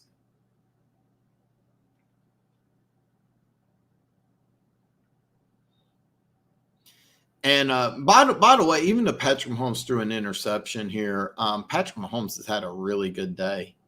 And I know you're going to say 7 points and a pick. No, Patrick Mahomes had a good day. New England defense, I know it's a 3-win team. New England defense has played really well. 1st and 10 for the Kansas City Chiefs at the 22-yard line. It's going to be a handoff here. It's going to be Jared McKinnon, and he's going to be tackled after he goes outside the right tackle for a gain of 3 here. And the Kansas City Chiefs really aren't in a hurry as they want to eat the clock. And even though Bucker missed a kick earlier, if you get a field goal, that's a huge win. It's better to get a field goal and no points and risk trying to get a touchdown and give the Patriots an opportunity. So I'm going to star this for later. Yeah. 10-10 Tampa. Ooh, that is a good one. Charles providing updates. This is awesome. No score right now. The AFC, Miami 17. New York Jets 10. Jared McKinnon gets a screen pass. I'm sorry, that's Rashid Rice. Another slip screen here is basically he just lines up, turns around, catches the ball, and becomes a running back. I originally thought he got the first down. They're going to call it 3rd and 1. They're going to call it 3rd and 1. And this is a nice job here is because they're eyeballing Kelsey. So with the motion, they're paying attention to Kelsey, and Rashid Rice just goes right behind him. And by the way, the referees did make the right call. It looked like originally it was a first down, but he's short. They're calling it 3rd and 1, but to be honest with you, it's more like 3rd and 6 inches, and New England's calling a timeout right here. So with 50 seconds left in the half, it's going to be 3rd and a short 1. And this is going to be a good one. This is going to be a good one. 3rd and a short 1 here. So Charles, man, thank you for the updates, man. This is just freaking awesome here. Because as we're on a timeout, I don't want to go back to DraftKings because we're under a minute left in the first half. But what I'm going to do is that I got some comments that starred that I'm going to go over, and I'm also going to give everybody a score update here. So 3rd and 1 here for the Kansas City Chiefs. They're going to hand off to CEH. CEH is going to plow just behind the left tackle there, and he's going to get a first down as it looks like it's going to be 1st and goal right at the 10 for the Kansas City Chiefs.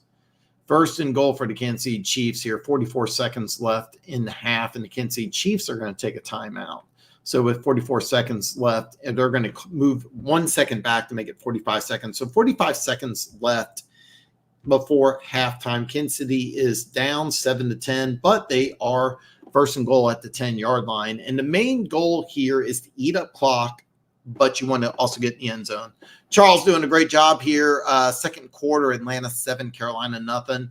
I really wanted to pick Carolina in this game. I don't have the balls. Here's the deal. There's a 3-way tie with Tampa, Atlanta, and the Saints. They're all 6-7. All three of them need to win. So first and goal for the Kansas City Chiefs here. Patrick Mahomes, shotgun formation. A little quick slip screen to Kadarius Toney. Kadarius Toney is going to be tackled after a very short game. The clock is still going.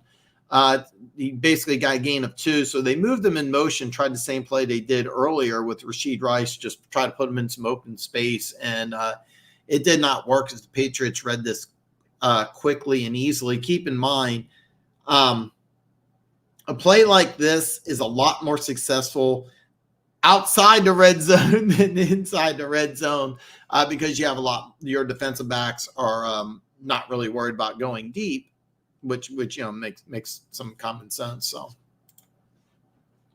in Green Bay right now, it's Tampa Bay 13, Green Bay 10 seconds at halftime. And I'll be honest here, I don't know who called the timeout. I don't know why. I don't know if that was a TV timeout or what. Second goal from the 40 here. A little quick screen to Gerald McKinnon. Gerald McKinnon's touchdown, Kansas City. Gerald McKinnon's in the end zone here. It's a touchdown, Kansas City. Patrick Mahomes, touchdown pass, number 1 of the day. Gerald McKinnon, 1 touchdown receiving, 1 touchdown passing. Chiefs are up 13-10, 35 seconds left in the half. And this is exactly what the Kansas City Chiefs are wanting to do. And this was a good job here as what the Kansas City Chiefs did is they picked on who had the interception here. Justin Watson got a shoulder in him. By the way, he was the guy covering Gerald McKinnon, giving Gerald McKinnon some room. Give some kudos because he did catch up to him, but it was after he was in the end zone. So you can see the athleticism in the rookie safety, but you can also see how a veteran coach in Andy Reid took advantage of the rookie who had an interception earlier. So Chiefs 14, New England Patriots 10, 35 seconds left. And by the way, unless there is a huge kickoff return, the New England Patriots, I would almost bet a large amount of money on, but I fully expect the New England Patriots when they get the ball is that they're just going to go ahead and just take a knee and go into halftime down 14-10. So that's kind of what I'm expecting. What happened is a Kansas City Chiefs touchdown. So we got Chiefs 14. So we got Chiefs 14 and New England Patriots 10.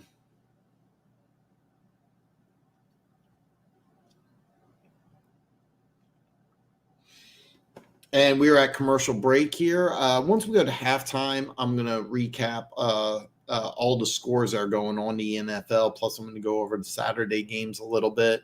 A few comments I starred.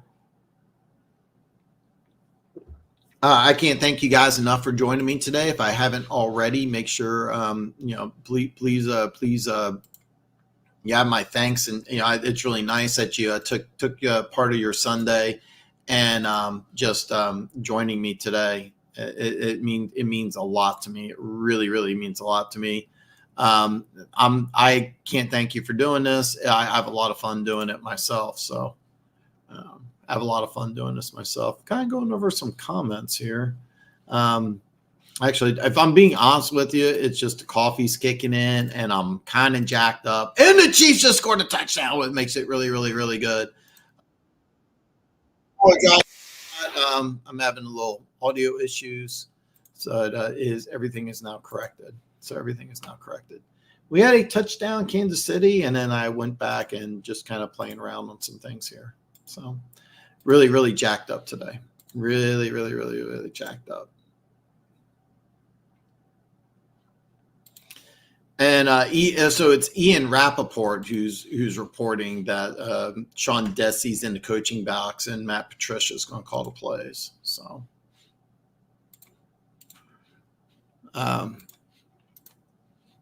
and it looks like there was an issue here. Gerald McKinnon was knocked out on the sidelines here, but he's going to be fine as he's walking towards the sidelines. It appears that he's going to be okay. I'm not anticipating any issues with him. Perry says he enjoys. I love this, Perry. I can't thank you enough. This is a lot of fun. New England Patriots are going to let the ball bounce out of the back of the end zone. It's going to be 1st and 10 for the New England Patriots at the 25-yard line here. So when play resumes, it's 1st and 10 for New England Patriots. 35 seconds left. Chiefs are up 14-10. I fully expect New England just to take a knee. How about those Chiefs? Yes! Jets are so bad. Yeah, there was talk. As a matter of fact, correct. You know what? They're going to get aggressive here. Bailey Zappi is going to be in shotgun formation here. Ezekiel Elliott's going to be his left. It's going to be handoff to Zeke here, but he's just going to get 2 yards and fall down, and that's probably going to be the last play at half. So I was right. I was right that they're not really going to do much, but I was wrong that they're not going to take a knee. And Bailey Zappi is going to line up here, but Bill Belichick's taking his headset off as they're going to walk off the field here. So at the end of the first half, Chiefs 14, Patriots 10. And we had a pair of Taylor Swift sightings. And I agree with you guys. I want to see more Taylor Swift. I have my Arcade One up. Another Taylor Swift sighting, and we cannot get enough of Taylor Swift. I have my Arcade One up on it. I feel like I'm an old arcade when I was a kid. That's awesome. That is awesome. The Jets have 3 total yards. Oh, my God, 3? Please, Chiefs superfan, tell me you're messing with me. There's no way they have 3. 3? Oh, God. All right, so we're looking at some highlights here, and it looks like Browns and you know what? Instead of going through the highlights here, let's just go to DraftKings here really fast here. At halftime, we have Atlanta 7, Carolina 3. Looks like 1 minute left at before the half here. Dolphins 17, Jets nothing, and according to Chiefs superfan, Jets have 3 total yards. I have. Please tell me you're joking. 2-minute warning in Cleveland here. Bears 7, Browns 7. This looks like a fun one here at halftime. Bucks 13, Packers 10. Halftime here at the Big Easy, Saints 7, Giants 6. And, of course, the game that we're watching here, Chiefs 14, Patriots nothing, as we are at halftime here. Look at it on ESPN. I'm going to because here's the thing. I believe you. I just don't want to believe it. I really just don't want to believe it. Bryce Hall, 5 carries, 11 yards. Zach Wilson, 4 out of 11 for 26 yards, but because he's been sacked for 37. Oh my God. Okay, so the way it works, the way passing yardage works in the NFL, if you're not aware, when you get sacked, you lose passing yards. So Zach Wilson's thrown for 26 yards, but he's been sacked for 37, so he's lost 11. And because he's lost 11, they have a negative 11 yards passing and 14 yards rushing. So they have 3 total yards. I cannot believe this is true. You know what? I apologize because DraftKings, for whatever reason, doesn't have the Houston Tennessee game on. So I'm going to go to that. I'm going to get you a score update here real fast here. I'm going to get you a score update for Houston, Tennessee. Tennessee 13, Houston 3. I did see a highlight where Houston got a pick 6. Oh, thanks, brother. Keaton Talks Sports here. Keaton is a Patriots fan. He has a YouTube channel. Keaton, everybody is curious. Are you feeling okay? We know about the situation that you had over the weekend. Our thoughts and prayers are with you, and hopefully you're okay. We are worried about your well-being. That could not have been a good experience, what you went through. Dolphins 24 now, Jets nothing, 103 left in the second. Yeah, it's now halftime, 7-7, Chicago, Cleveland.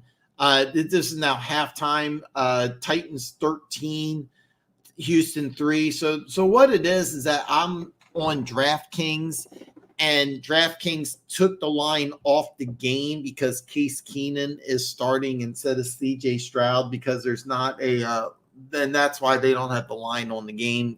Apparently, I thought DraftKings would make some adjustments. So if you do want to bet on that game, I can pull another site up. I don't have a problem doing that. I just use DraftKings because I have an account with DraftKings. Last night, I actually went to Hollywood Casino, which used to have Barstool inside. Barstool is now ESPN Bets. I have not set up an account with ESPN Bets yet. I used to have one with Barstool. But if you're, I do have an account set up with Caesars or several other ones. So if you are doing sports betting and you want me to use a different site other than DraftKings, just let me know. Let me know. They should have drafted. Okay, so this is awesome. They should have started Davis Longneck Mills. And by the way, I love Davis Mills. I actually think he's a guy that's more than capable of being an NFL starter. And I actually thought they were going to start him. And then I just found out last night that they were going with, instead of going with Mills, that they're going Case Keenum. I was really surprised about that. Really, really surprised. By the way, Charles, on DraftKings, it's showing 54 seconds left in the quarter. The gambling sites are more up to date because there's in-game betting. So I'm not sure which site you're using. I could be behind, but usually DraftKings is usually ahead of the curve. So Raheem Mostert for Offensive Player of the Year. I would not call him that, but I mean, I don't hate it. Keaton says, I had a friend's birthday party last night. That's why I wasn't able to join your show. I'll be on your show Friday. But we'll go over that. I was referring to the incident at the party that everybody is worried about. There is a rumor that you had two toy cars shoved up your you-know-what region. So do you think if Dallas beats Buffalo, that would help Kansas City Chiefs in the AFC and the seedings in the playoff position? If Dallas beats Buffalo, no, I don't, because I think Miami's going to win that division. The way it would work is that if Dallas beats Buffalo, Buffalo could be knocked out. And keep in mind, with Cincinnati winning, they put themselves in a good spot. The Colts, because of them winning, they put themselves in a good spot. If Cleveland wins, they get themselves out. So, the rumor was that you got injured and that a couple toy cars were shoved in your you-know-what. And so we were all worried about you. So hopefully you are okay. That was the rumor. So hopefully you are okay. There's been a lot of things about T. Higgins to the Chiefs.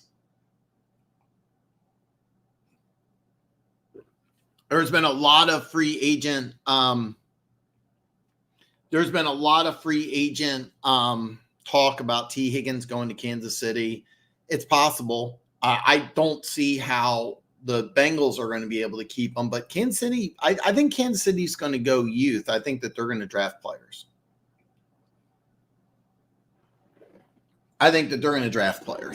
So I think that T. Higgins is going to leave Cincinnati. I don't think that Kansas City, he's going to end up in Kansas City, but there's been a lot of people have been putting T. Higgins with the Kansas City Chiefs. So a lot of people have been putting T. Higgins with the Kansas City Chiefs.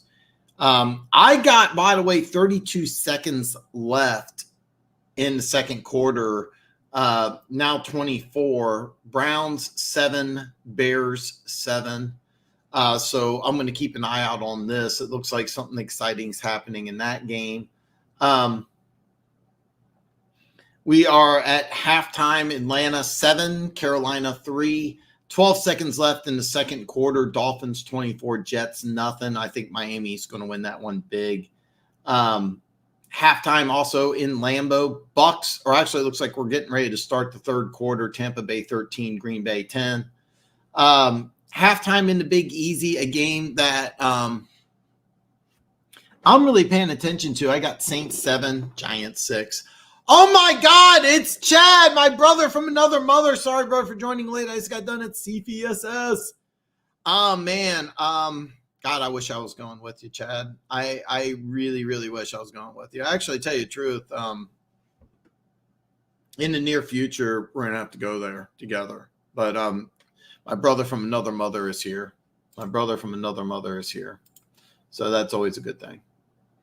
So we're kicking off the third quarter here. We got a good one in Lambeau. Bucks 13, Packers 10. 20 seconds left in the second quarter here. Bears and Browns. It's exciting what's going on there. And we are getting ready as we are winding up here, as we are getting ready to start the third quarter here at Foxboro with the Kansas City Chiefs and New England Patriots. So.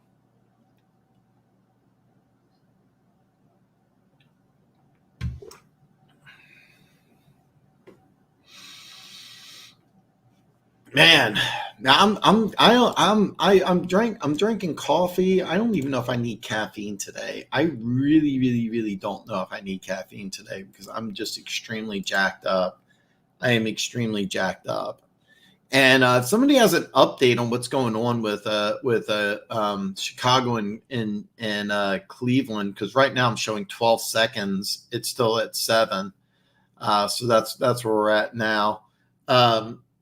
We're getting ready to start things off here in Foxboro with Kansas City 14, Patriots 10. So that's Zach Wilson is benched after 3 yards of offense. Yeah. This is just, yeah. Dude, Chad is a true Chad. There's a reason why Chad and Stud look alike and sound alike. I brought some Cartridge Company coffee for the crew. Oh, dude, that is so awesome. That is so awesome. That is so awesome. And that's just type of a guy. By the way, he's talking about Center Fire Shooting Sports, a place that I like to go to. They made the 44 mag. Oh man, God, I love that stuff. I don't buy it myself, but it's really good. This is so. Here's the deal. Me and Chad go shooting. I haven't been in a long time, and Chad brings him coffee because he's just that type of dude. He's that type of dude. Looks like there's 8 seconds left in the first half here with Chicago and Cleveland. I have no idea what's going on, but this looks like some excitement is going on here. As we are getting ready for the third quarter in the game that we're covering with the Chiefs and Patriots. But 8 seconds left, Bears, Browns, something exciting is going on there. If anybody has any updates, please let me know.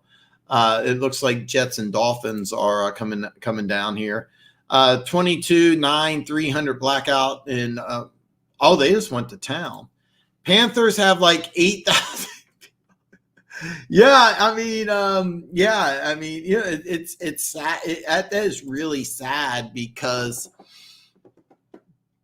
that is really, really, really sad because you have the number 1 pick in the draft from Alabama, and I mean, it's in North Carolina. I think it's Charlotte is where they play, but that's almost right smack in SEC territory. I mean, seriously, like. You got enough people in SEC country that should be interested in seeing how Bryce Young looks in the NFL. So that's amazing. That is amazing. There was a guy, I had a couple Panthers fans that used to come on, and I was told the stadium's awesome. Thanks, Chief Superfan. Yeah, and Chad is a true Chad. Chad is definitely a true Chad. So we're getting ready for kickoff here, and oh God, I am just beyond excited. I am just beyond excited. I'm super jacked up here. Chiefs are going to go and receive the kick here, and the Chiefs are up 14-10. So what they did is they got the ball after the interception. It was 7-7. New England got an interception. They kicked a field goal, but the Chiefs went downfield. They executed 4-minute offense to perfection, got a touchdown right before half, and they went up 14-10. And now the goal is to go up by 2 possessions here to start the second half. But even if they do get a touchdown, the whole point of the Kansas City Chiefs is to have a banged up Patriots offensive line. We don't know if starting left guard, right guard. No, it's left guard. Cole Strange is going to come back from the injury. You got a banged up offensive line against one of the best defensive lines in football. Plus, you have a backup quarterback in Bailey Zappi. So what the Chiefs want to do is make him as uncomfortable as they possibly can. Starting running back is out. Starting quarterback's out. Banged up offensive line. So you have a really good defensive line here. So that's what the Kansas City Chiefs really want to do. Kansas City Chiefs first play of the second half. It's Rashee Rice in the open field. He spins around after a gain of – he does fumble the ball late, and I believe it doesn't matter. He does retain possession of the ball, but I don't like the fact they fumbled. This is a very nice play here. What he does, nice hit by Jalen Mills, jarring ball loose. And by the way, that is a fumble. That is a fumble. Originally, I was going to say he's down. They may actually take a look at this, but Rashee Rice did get hit hard. Very nice play by Rashee Rice here for a first down. But, man, he took a shot. Jalen Mills, really underrated player. Really underrated player. And that was a gain of 24 here. So Kansas City Chiefs put Noah Gray back as the fullback position here, and they just hand the ball right up the middle of CEH. CEH is going to get a gain of it. Looks like a short 3 here. Patrick Mahomes on the day, 14 out of 16, 207, 1 touchdown, 1 interception. 1 interception. So a gain of 3 here right up the middle here as the Kansas City Chiefs invade Patriots territory. It's going to be 2nd and 10 for the Kansas City Chiefs. Nope. No halftime showers, Chad. I just do the show now. Just do the show now. Yeah. Patrick Mahomes back to pass here. He wants to go deep. He pump fakes. He drops the ball. It's going to be Sky Moore. His first catch of the game. It's a fumble. Julius Peppers picks up the ball. He's running back downfield. He breaks the tackle. He's going to be tackled down at the 41-yard line. There is a flag down. But as things stand right now, the New England Patriots have the ball at the Kansas City Chiefs 41-yard line. Sky Moore fumbled. Julius Peppers picked the ball up, runs it back to the Kansas City Chiefs 41-yard line, but there is a flag. Oh, and the play is going to be negated. Flag on the play against the New England Patriots. It's going to be holding against corner Alex Austin, and this is going to take away a huge play for the New England Patriots. And by the way, Sky Moore, I brought him up earlier because Sky Moore was the draft picks New England and Kansas City flipped for because New England wanted Tristan Thompson. Kansas City ended up with Sky Moore. Both players have been banged up and not really producing, but it's going to be 1st and 10 at the New England 44 here. Patrick Mahomes back to pass. He's going to take a deep shot downfield, but the previously picked on Alex Austin is got Justin Watson covered. But I like what Kansas City Chiefs did here. Is what they did is that they saw a shot downfield, and it doesn't really matter if you make the completion or not. You kind of open up that front 7, which is really causing some problems here for the Kansas City Chiefs early on. So even though the Patriots have some injuries on that front 7, they're doing a pretty good job against a really good Chiefs offensive line. 2nd and 10 for the Kansas City Chiefs. Patrick Mahomes in shotgun formation here. He's scrambling around here. He's going backwards. He retreats to his right. He's going to throw the ball out of bounds here towards one of the Patriots coaches. Went ahead and got the reception here. It's going to be 3rd and 10 for the Kansas City Chiefs. And the New England Patriots are doing a really good job here. I'm not sure who was blocking Josh Uche, but Josh Uche was able to get free. And the New England Patriots front 7 is causing problems for a really good Chiefs offensive line. 3rd and 10 here for the Kansas City Chiefs here.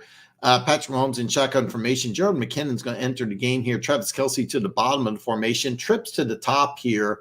And Patrick Mahomes is going to motion MVS here to the bottom here. He's going to throw the ball, and it's going to be caught for a first down. Rashid Rice again, 11-yard gain, a nice little out route. What they did is that MVS was at the top of the trips, moved to the bottom of the trips, but still to the right side of the hash mark here. That created an opening for Rashid Rice just to get a nice little out route.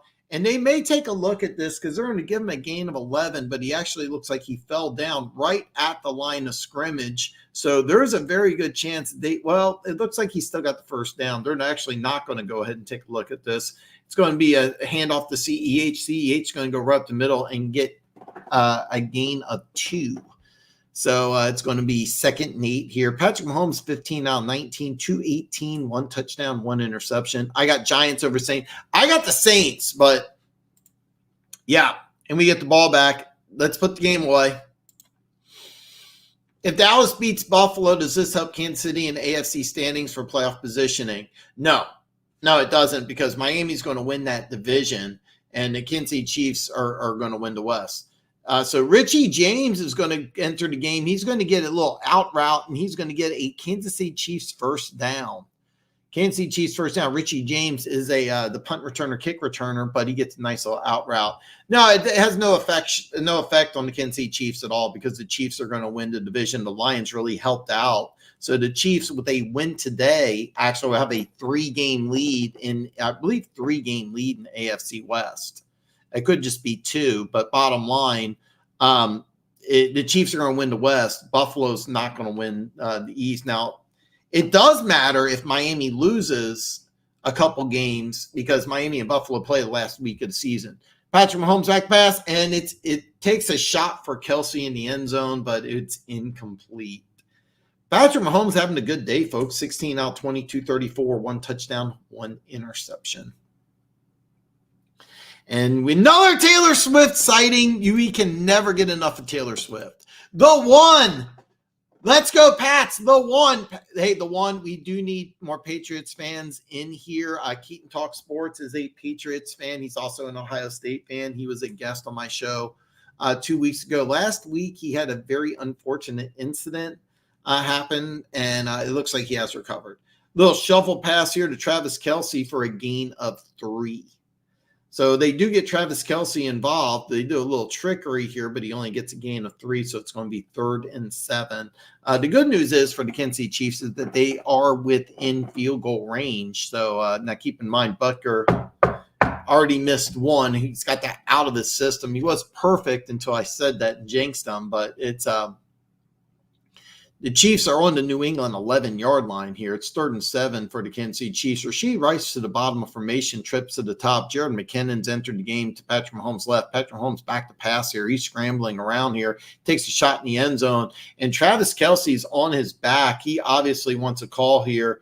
Bryant doing a little trash talking here. Travis Kelce is still sitting in the back of the end zone. He wants a call. He is not going to get it. So 4th and 7 here for the Kansas City Chiefs as they bring on the field goal unit. And by the way, Travis Kelce was open, and I get that's actually an excellent no call. And Chiefs fans are going to complain. They showed Taylor Swift. She wants to flag. She's not going to get it. By the way, that's an excellent no call. You know what? There's been a lot of criticism about the referees. The referees have done an excellent job today. The kick by Butker is up and good, giving the Chiefs a 17-10 lead with a 10:29 left in the 3rd quarter. As we go to commercial break, it'll be Chiefs 17, New England 10. But that was a really good no call by the refs. Excellent job. And by the way, give credit to the referees this game. The referees this season have just been much maligned. They've done a fantastic job this game.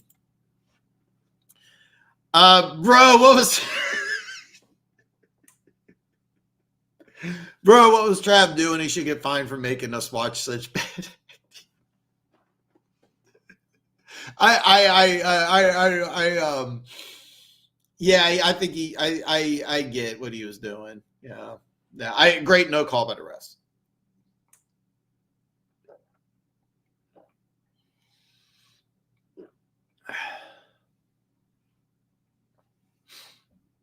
Great no call. In the third quarter, Kansas City is 10, New England, or Kansas City 17, New England is 10. Yes. Some quick updates here. We are at 11-10 in the third quarter. Atlanta 7, Carolina 3. 14-25 in the third. Miami is still up 24-0. We are now at halftime. Apparently, I guess there's some entertaining stuff. I don't know what happened. Cleveland 7, Chicago 7. We're at half. Tampa Bay is now up in the frozen tundra 20-10. 10:53 left in the third. Third quarter, 8:39 left in the third, and a big easy. We have Saints 13, Giants 6. And by the way, even though I 1,000% believe the Giants will draft a quarterback, I am so pulling for DeVito. But I'm kind of torn because I want to see that that whole NFC South become really entertaining. So I'd really like to have all three of those teams really be amped up. So the refs screwed the Broncos a few times last night. Once on St. Brown first down catch, that was 1 yard. I mean, a full yard short, and I think they got in on that 3rd and goal. How many sightings is it today? I think I got 5. And Chad, I cannot agree with you enough that we need more Taylor Swift. Chad is a huge Taylor Swift fan. Huge Taylor Swift fan. And Chad cannot get enough of Taylor Swift. So, very exciting. Very exciting. I'll be honest with you. They may have, but it didn't matter. He's seen her 3 times. I think it's been 5 total. I think it's 5 total. 5 total. Chad cannot get enough of Taylor Swift. And the Patriots are actually run this out of the end zone here. He's at the 15 to the 20 here, and he's going to be tackled quickly. Chamari Connor, 4th round pick out of Virginia Tech, is a guy that they really like. I love the Taylor. Who doesn't? Who doesn't? Chiefs fans cannot get enough of Taylor Swift. And when I say they can't get enough, most people hate her. Some dude blamed Taylor Swift for the loss last week, and it's like, really? Really? It was Taylor Swift blocking? Come on, guys. Dan about to get hype. All right, here, 1st and 10 for the New England Patriots. 10:22 left in the third quarter here. Patriots at the Chiefs are at their own 21-yard line. It's going to be a fake handoff here. Bailey Zappi, he's got some pressure. He's going to throw the ball. It's intercepted. Willie Gay at the 20-15. He's at the 10. He's going to go out of bounds at the 6-yard line.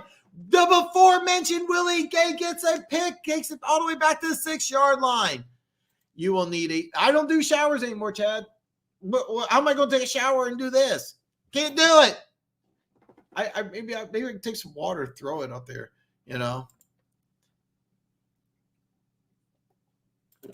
I'm not, by the way, if it would help the Chiefs win, I would maybe I can do a shower cam. So for those of you that don't know, Chad subscribes to my OnlyFans. So if you subscribe to my OnlyFans channel, there is a shower cam. I'm just letting you know, you got to pay for the $99.99 premium package. Chad has the premium package. I do install a shower cam. But you have to pay for the premium package. 1st and goal for the Kansas City Chiefs at the 7-yard line here. Patrick Mahomes, shotgun formation. CEH to his left here. Patrick Mahomes back to passer. He's going to dump it off CEH in the flat. CEH is going to make a move, but Peppers is not fooled. It's going to be stopped right there at the line of scrimmage. So nice job by Julius Peppers, who made an excellent play earlier in the game. So I'm getting ripped.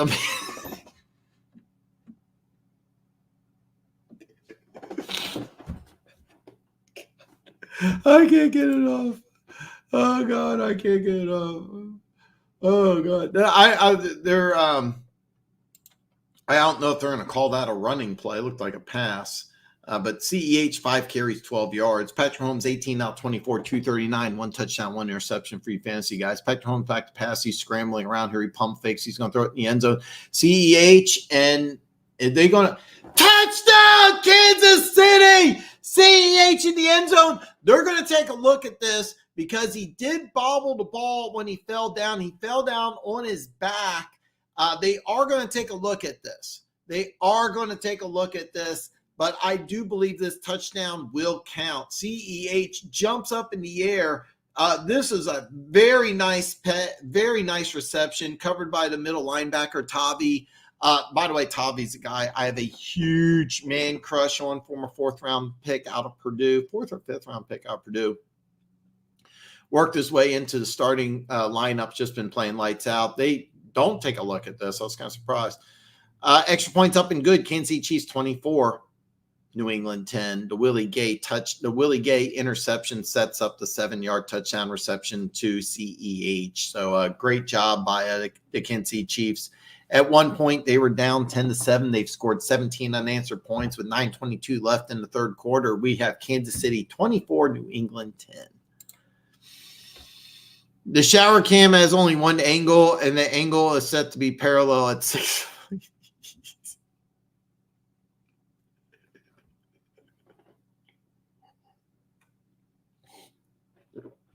Funk is making fun of the fact that I'm 5'8". Funk is making fun of the fact I'm 5'8". So.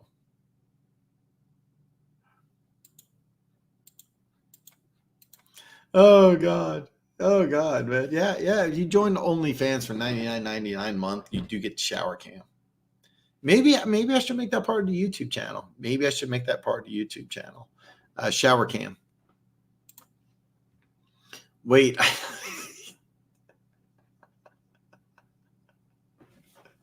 Oh, God. Luckily, I have this marked for mature.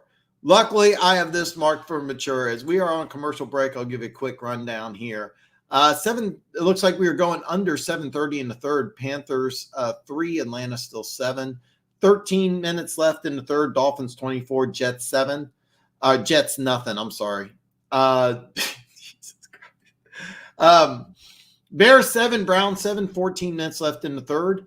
5:35 left in the third. Bucks are still up by 10, 20-10, and 6:44 left in the Big Easy. And it's Saints 14. Giants 6. I will try to later on. I'll try to get you an update of the Tennessee score. Maybe Taylor Swift will join your OnlyFans. She should. I think we're okay. Chad is.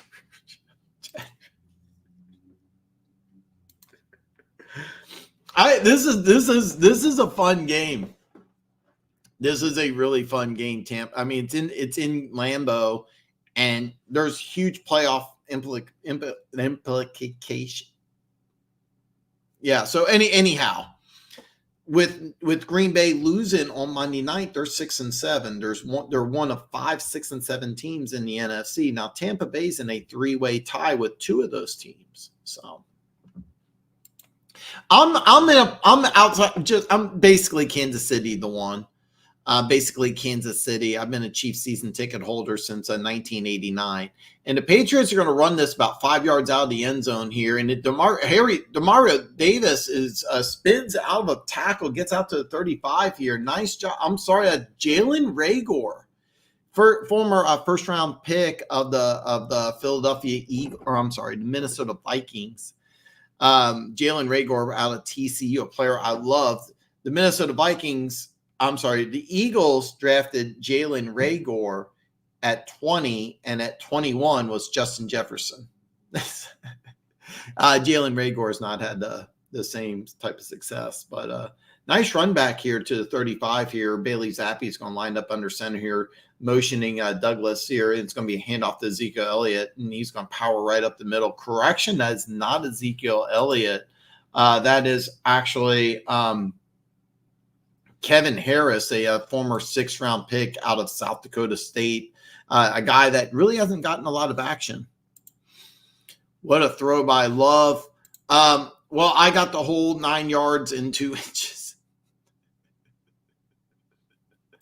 I did get the date this morning, but you got on the red box. All right. Yeah, I'm just a suburb of Kansas City. Bailey Zappi, a quick throw here. It's going to be Hunter Henry. He's going to get first down, a gain of 10. gain of 10. And that's his first reception of the second half here. But in the first half, he's done a fantastic job. Yeah, you get a lot of my OnlyFans. Yeah, a lot of my OnlyFans here. Hunter Henry's going to exit the game, but 7 catches, 66 yards, and a touchdown. Most of that in the first half. First and 10 for the New England Patriots here at their own 49-yard line, and it's going to be there. He's going to be stuffed. Chris Jones about 2 yards behind the line of scrimmage. 2 yards behind the line of scrimmage. Yeah, dude, I sat through some bad games. So when COVID hit, me and my dad stopped going, my sister and her husband, and that's kind of a new tradition. If I really wanted to go to a game, I could. But what they're doing their own thing. My YouTube channel is starting to take off. So even though I'm technically still a season ticket holder, the last game I went to was the Chiefs Patriots AFC Championship game, where the New England Patriots won and advanced to the Super Bowl, where they beat the Rams. That was the last game I went to. But I sat through some games in the 90s. The 90s was a lot of fun. I loved Marty Ball, and the Dick Vermeil era was entertaining. Not nearly as much fun as Marty Ball, and then some really good games with the Andy Reid, Patrick Mahomes, but not much. But yeah, I'm an old school Chiefs fan. But my YouTube channel is designed to talk with 32 fan bases. I don't want to talk just Chiefs. I really, really don't want to talk just Chiefs. I want to talk every NFL team there is. And so I really don't care who you're a fan of. I want to talk to you. If you're a Patriots fan, that's awesome. And by the way, I apologize. I went on a rant there. Jalen Watson, I apologize, came in on a corner blitz. Bailey Zappi was not prepared. So the previous play was almost intercepted, and then Jalen Watson on the corner blitz. And by the way, this is a great job of Bailey Zappi. He was trying to break free of the sack and try to throw the ball away. Turns out to be he didn't. And that punt was almost blocked, but it's going to be take a Chiefs bounce, and it looks like it's going to be stopped. So the Chiefs are going to get possession at the 25-yard line here. So when play resumes here, Chiefs are up 24-10 here. They're going to take over at looks like the 25-yard line. So yeah. There you go. That's how you blow up. Keep up the content and the streams. You got new stuff. Dude, thank you. Thank you to Juan. And by the way, if you're a fan of draft coverage, you need to come here. And I'm hoping to have Bill Belichick get a top 5 pick, because there's so many things. We were talking about this, and I had 2 of my guests on, and we all talked, what's the biggest need of the New England Patriots? Well, I think it's offensive line. Another guest said it was quarterback, and then another guest said that it was offensive skill position talent. So you have 3 guys that have 3 different things that they believe the New England Patriots need to address. And that's just going to be fun. I mean, I would not be surprised at all if the Patriots get the number 2 pick in the draft and use that on John Alt, the left tackle out of Notre Dame. That would not surprise me at all. That would not surprise me at all. And you know, you may say that's too much, but I mean, this is a guy who could be a franchise left tackle. And what you could do is that there could be a quarterback that falls in this draft, and somebody like maybe Bo Nix or Michael Penix out of Washington. What's your opinion of Jaden Daniels? Is this the guy that Bill Belichick wants to work with? And by the way, the Daniels hype train is going to get crazy, as like Anthony Richardson did last year. Anthony Richardson, they're talking about late and then mid, and then he goes 4th overall, and we'll see the same thing with Daniels. So, but man, that thank you to Juan. Thank you to Juan. That's awesome. We need Patriots fans here. Even though I'm a Chiefs fan and I'm doing just Chiefs games currently, I try to be objective. I got a lot of respect for Bill Belichick. I love the front 7. There's probably only 3 or 4 other teams in the NFL that have been decimated more by injuries than the New England Patriots. So I'm fully aware of that. I do think Bailey Zappi's better than Jones, but for this offense, anyway, there may be a different system that Mac Jones could thrive in. But I think that neither one of them are, starting caliber quarterbacks at this time. So, yeah. But, man, thank you. Thank you. That's awesome. Third quarter now, Tampa Bay 20, Green Bay 17. Dude, thank you for the updates here. We're back to the game here. It's at the 26-yard line. Patrick Mahomes empty set here. He wants to three. He wants to go downfield. He's going to throw downfield. He's got Rashid, or it's MVS. MVS, his first reception a gain of 16, and he can see Chiefs first down. And this is interesting because what they did here is that this is different than what the Kansas City Chiefs have done throughout the season. Throughout the season, they've been kind of dinking and dunking. Here, they're going deep to short. So they're trying to go downfield. This is something a little different. Patrick Mahomes, 20 out, 26, 261, 2 touchdowns, 1 interception, having a really good game. Noah Gray is going to motion to the bottom formation. It's going to be CEH. CEH right up the middle. He gets to the 50. He's at the 45. It's a foot race to the 40. Stays in bound. Pops out of bounds at the 35-yard line. Big gain on the ground for CEH. Easily the biggest ground gain of the day for CEH and the Kansas City Chiefs as he gets a gain of 22 yards on the ground and a Kansas City Chiefs first down. And the New England, and by the way, even though New England has an excellent front seven, this was some really great blocking. You're going to look at this and go, well, CEH, that was phenomenal blocking by the Chiefs offensive line. That's all offensive line right there. All offensive line. Dermation Cardarius Tony to the bottom formation. CEH is going to go around the right side and lose about 4. Anthony Jennings just blew that up. One of many Alabama Crimson Tide players on this Patriots defense. And we got a clip here, and it looks like Joe Flacco went back to pass. He threw a pass, intercepted, tipped, and caught by Tremaine Edmonds, who plays for the Chicago Bears. Edmonds runs it back for a touchdown. So the Bears are now up 14-7 thanks to a Tremaine Edmonds pick 6. So that's going to be a fun one. They're going to mark it as a loss of 3 only, so it's going to be 2nd and 13 at the New England 40. Patrick Mahomes in shotgun formation. Gerald McKinnon to Patrick Mahomes' left here. Mahomes going back. He wants to scramble around. He's going around to the right, pursued by Josh Uche, and Josh Uche forces to throw out of bounds. Josh Uche is going to be a free agent, and he's a very, very interesting player. He's been used as a part-time pass rusher, and I say that because they really don't have a position name for him. And one of the things that Funk's still here, me and Funk both like that scouting's become kind of lazy and called players edge. But Josh Uche is a true edge rusher because he doesn't really play defensive end or outside linebacker. 3rd and 13 for the Kansas City Chiefs here, and Patrick Mahomes is going to call timeout as the play clock went down to 2. But he's a guy who doesn't really play on rundowns. He's never really been a starter despite getting 15.5 sacks last year. So he's going to be an interesting guy because I think the way New England uses him, he's wildly successful. But I don't think if you use him as a full-time starter somewhere else that he would really pan out. So it's going to be an interesting thing.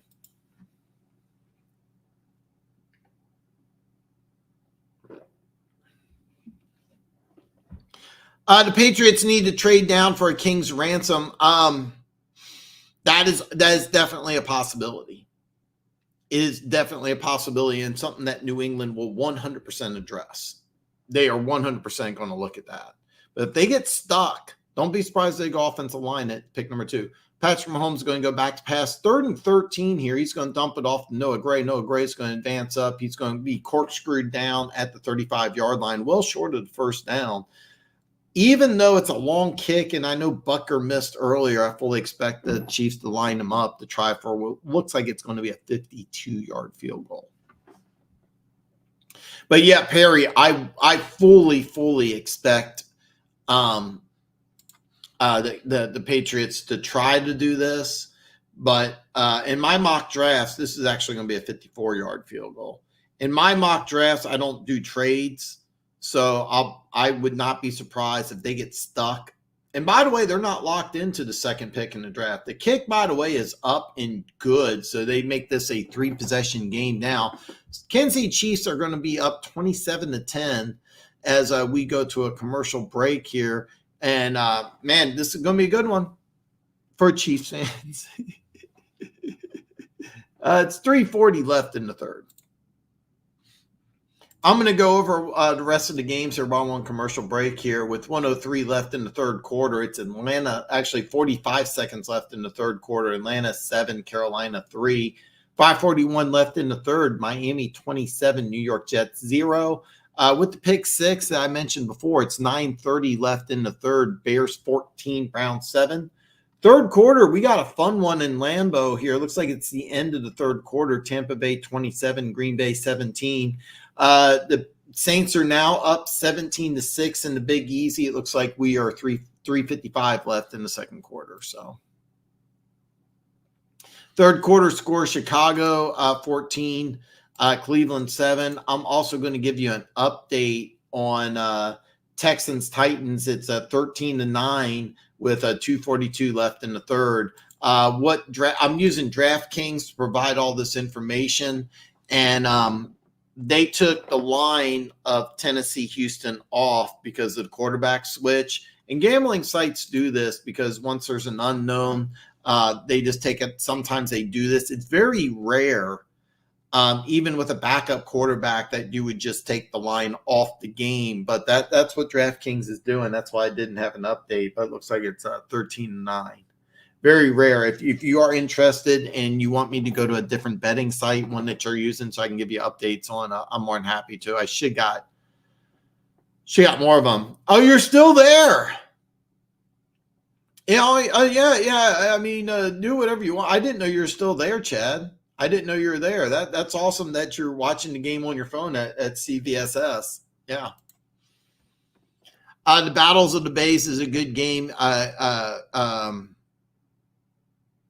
Swift caused first pass of the year to extend the lead. Or no, it'd be tight end Kife because Swift I mentioned before.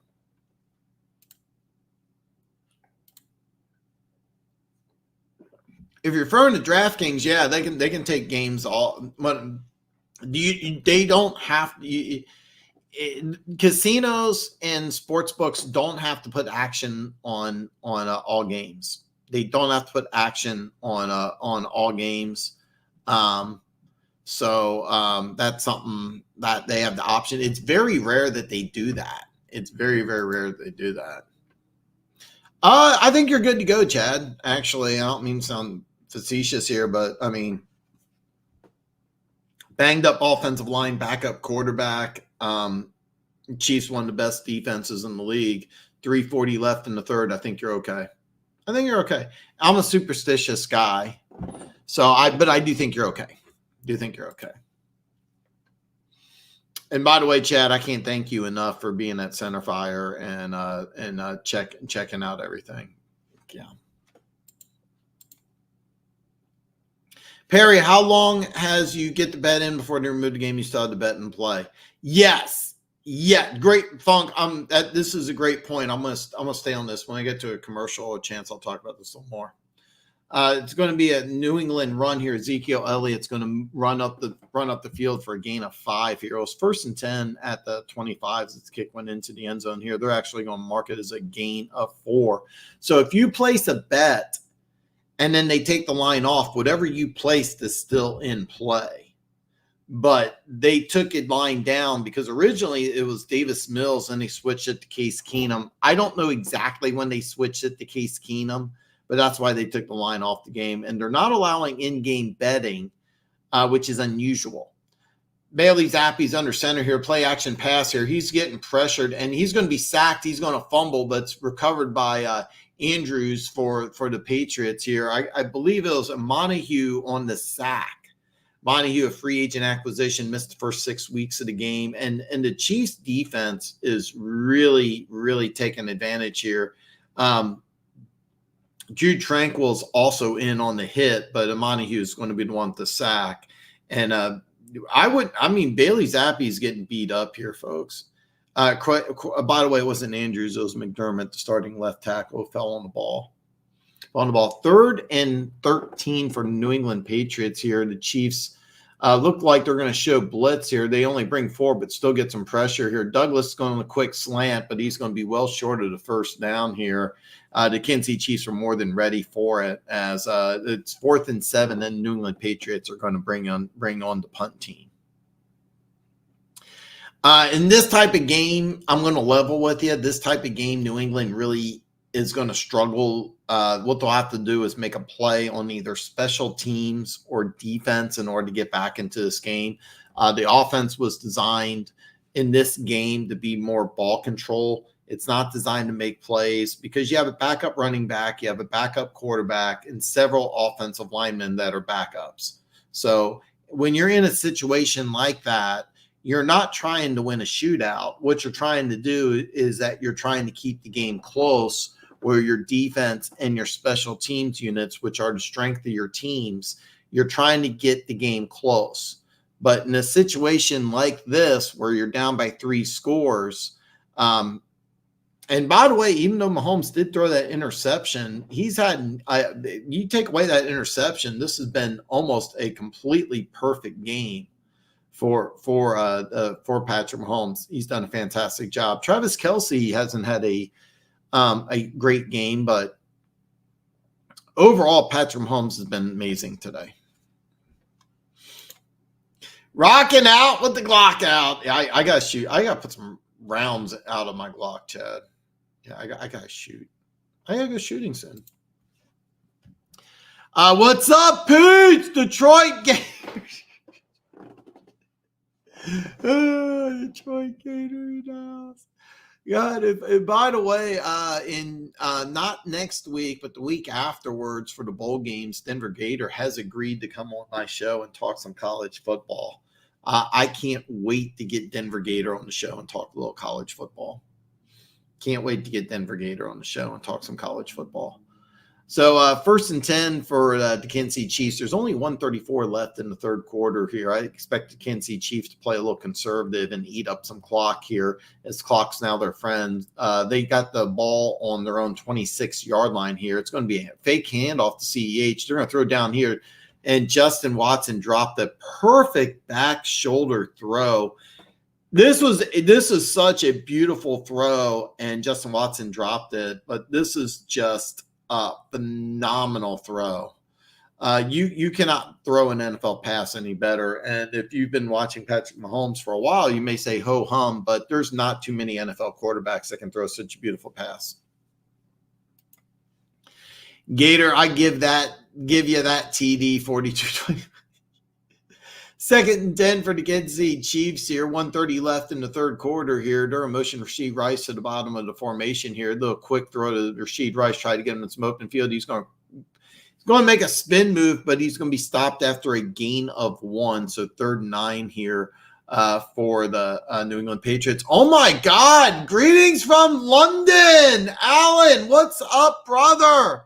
I don't recognize the name, but there's a YouTube channel, Roar of the Lions UK, ROFL UK. Huge fan of his channel. If you're a Lions fan, because I'm looking at the Honolulu Blue. By the way, if I didn't mention this already, back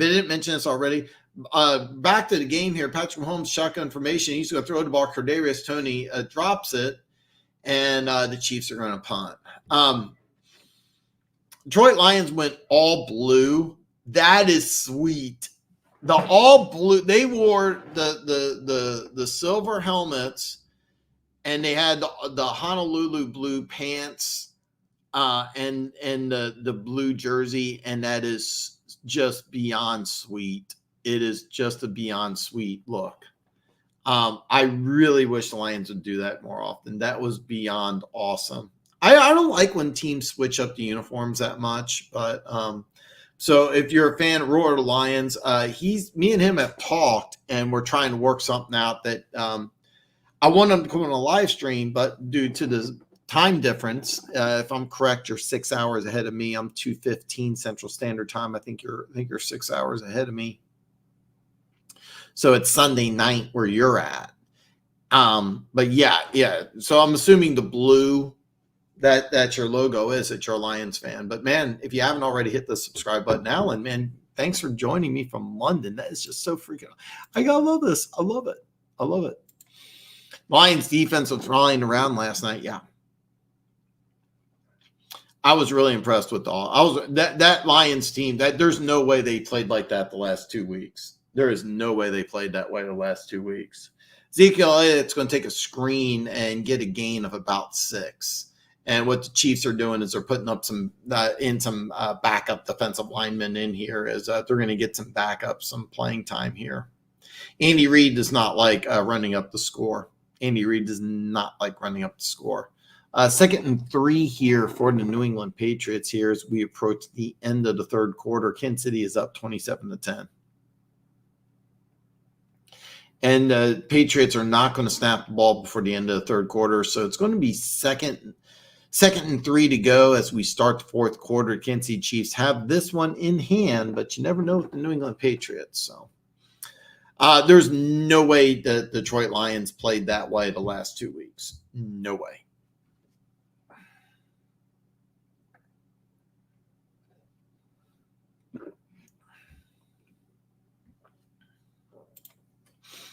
Hey, I'm a big. Oh wow, man, dude, that's awesome, man, dude. We need more Cowboys fans here. And Charles, I'm going to be very clear. I'm not a Cowboys fan, but they were my pick to go to the Super Bowl from the NFC. Just a ton of talent on both sides of the ball. I think that San Francisco, if they can stay healthy, has the best team, but I don't think San Francisco can stay healthy. I just don't. Dallas, just so much talent. I love Dan Quinn. The McCarthy offense is really starting to get stride. And I want to tell you something. Nobody in the NFC wants Dallas to have home field. At home, that team is just scary good. But Charles says, hey, I'm a big Dallas Cowboys fan. Hey, I like to say you have a great show here you're putting on. You have a great show. Just keep this going. Oh, hey, man, thank you, Charles. Man, God, love it. Man, thanks, Charles. I really, really appreciate that. Really appreciate the love, man.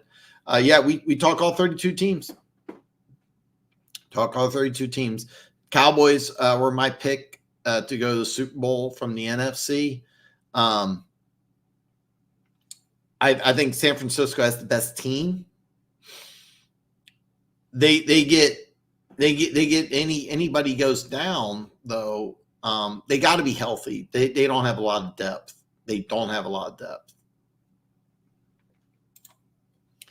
I haven't seen the all. I have seen all white. The all whites are cool. I like the Chiefs go all white every now and then, and I love it. But all blues, that was tight.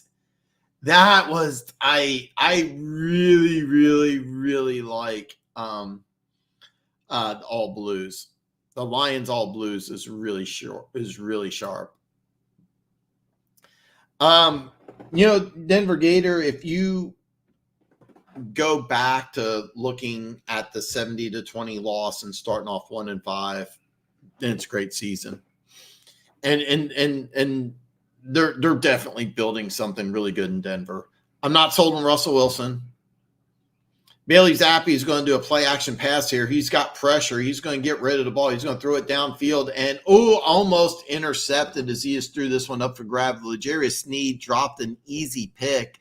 And the Chiefs defensive line is really putting some pressure on Zappi. Chris Jones giving Bailey Zappi a little bit of encouragement here. And by the way, he was held big time on this one, but got away with it. He did take a shot. Bailey Zappi, it took a shot here. I'm trying to see who got him here.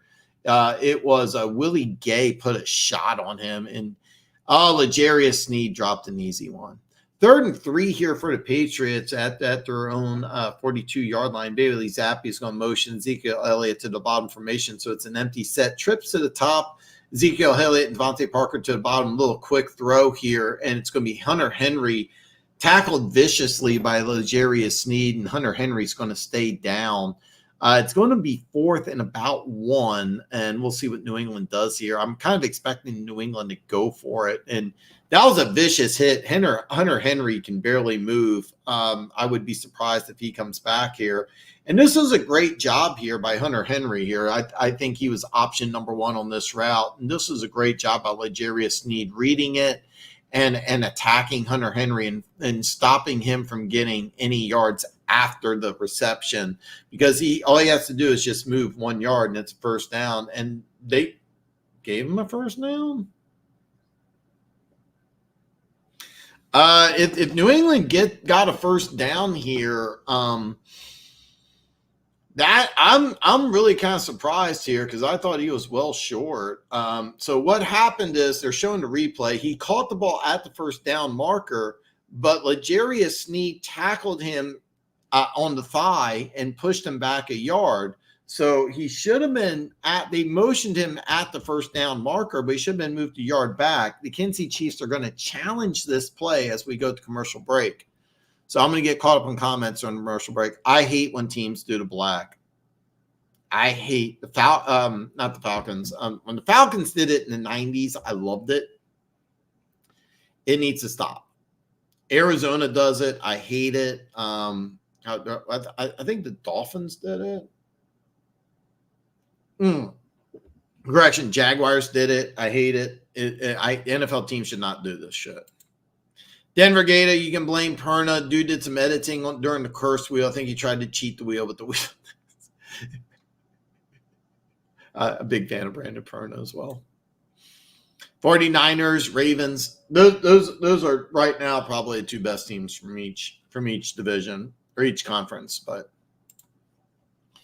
I don't think the Dallas head coach is that bad. He just needs a good defensive coordinator, running game to help Dak. Right now, Perry, Dallas is really doing some good stuff. Right now, Dallas is doing some good stuff.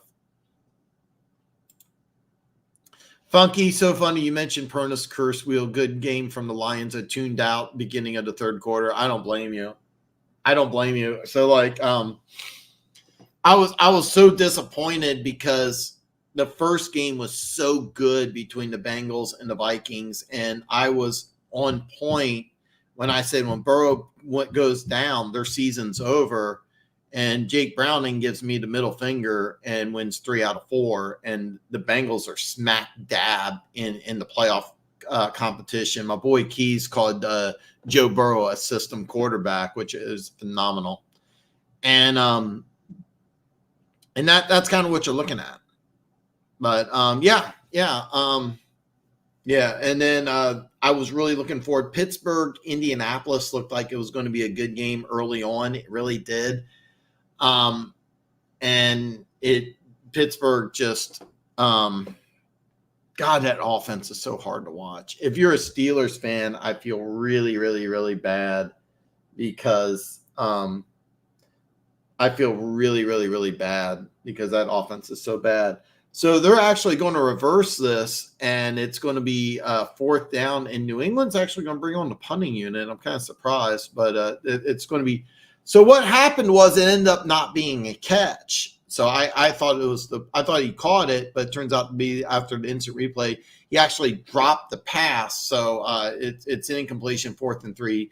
Patriots are going to go ahead and punt. They're not going to take the chance here. And it's going to be a fair catch at the 15-yard line. So when play resumes, it's 14:43 left in the fourth quarter. Kansas City 27, New England 10. Never leave the Lions game in the third if you are the visitor. It's the only quarter all year the Lions have a negative plus-minus.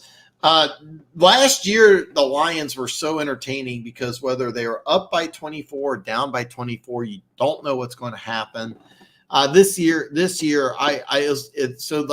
Pittsburgh Indianapolis game, and I thought it was going to be a close game early on, but you could tell the Lions were just clearly the better team right away.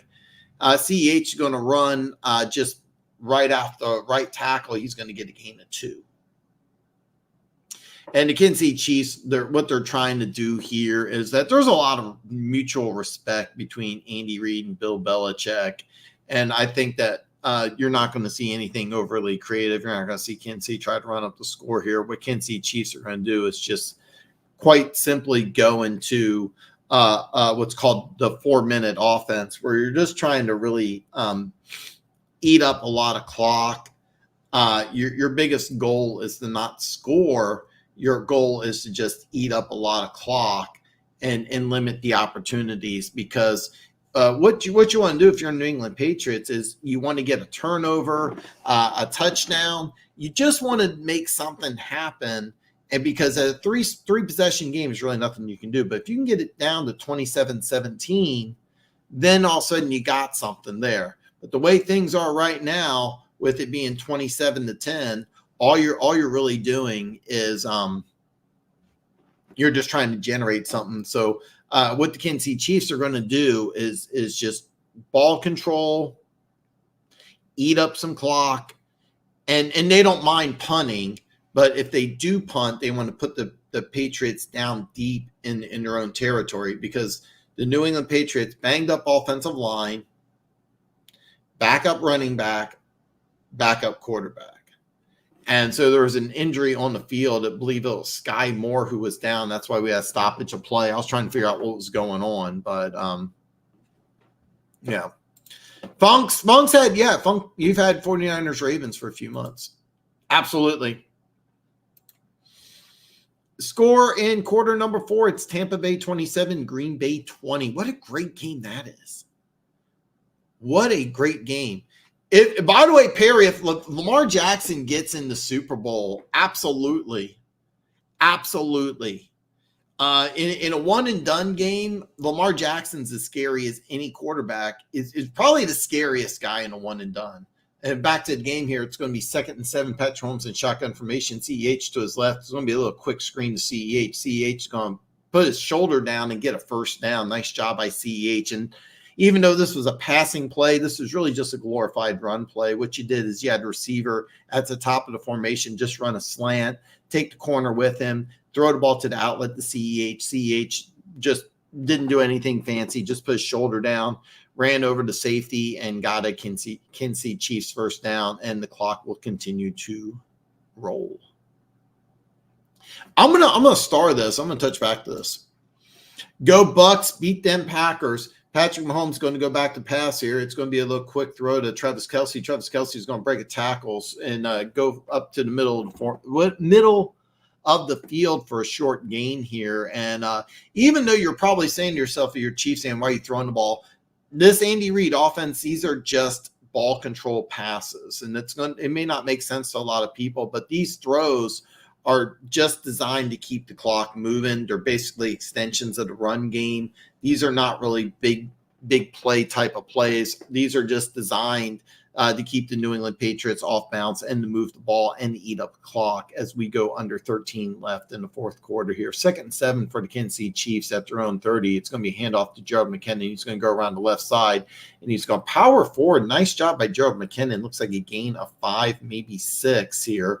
And both teams, or at least the New England Patriots, are putting in some backups on the defensive line as well. So what they're doing is that even though this is even though the game is still well in hand for both teams, it looks like both teams are taking advantage of playing some backups here. 3rd and 2 for the Kansas City Chiefs is that they're letting the clock tick down to under 10 seconds on the play clock here. Patrick Mahomes, it's now down to under 5 here. Patrick Mahomes is going to take the snap here. He's going to play action pass, and he's going to be sacked. And so New England Patriots on 3rd and 2 here. Kansas City Chiefs go ahead and run a pass play. Patrick Mahomes gets sacked. That's the last thing you want to see if you're a Chiefs fan, but Patrick Mahomes walks up a little irritated, but he's fine. That's number one thing you want. And what this is that Wise, longtime defensive end, not really a pass rusher. He just went right around backup left tackle, rookie Wanya Morris, 4th-round pick out of Oklahoma. A guy the Kansas City Chiefs are very, very high on, but he's still a rookie 4th-round pick.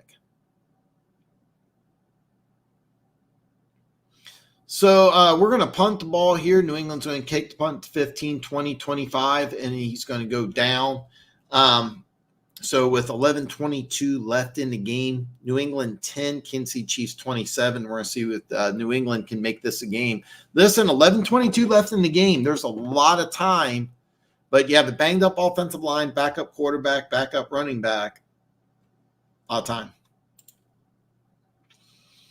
Hope the Packers win.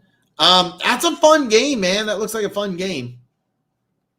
Flacco being elite again, 3 interceptions so far. Yeah, I was kind of, I'll be honest with you, the way Dorian Thompson-Robinson played and his scrambling ability, I really thought that maybe Cleveland should have tried to give him the ball, change around the offense, do kind of make it more of a college offense, which by the way, that's on Stefanski's background.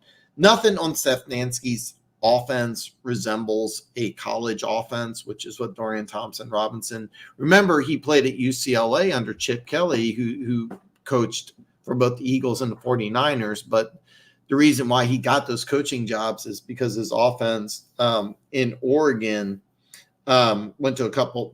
I think it was 3 consecutive top 4 finishes, something crazy like that. And people thought that offense could work in the NFL. And I think Chip Kelly just had I think the offense may have been able to work, but Chip Kelly is not an NFL head coach. But he's doing a good job there in UCLA as they join, I think it's like the Big 34 or whatever. Denver Gator says, Flacco being elite again, 3 interceptions so far, LOL. Donald Trump still thinks Joe Flacco.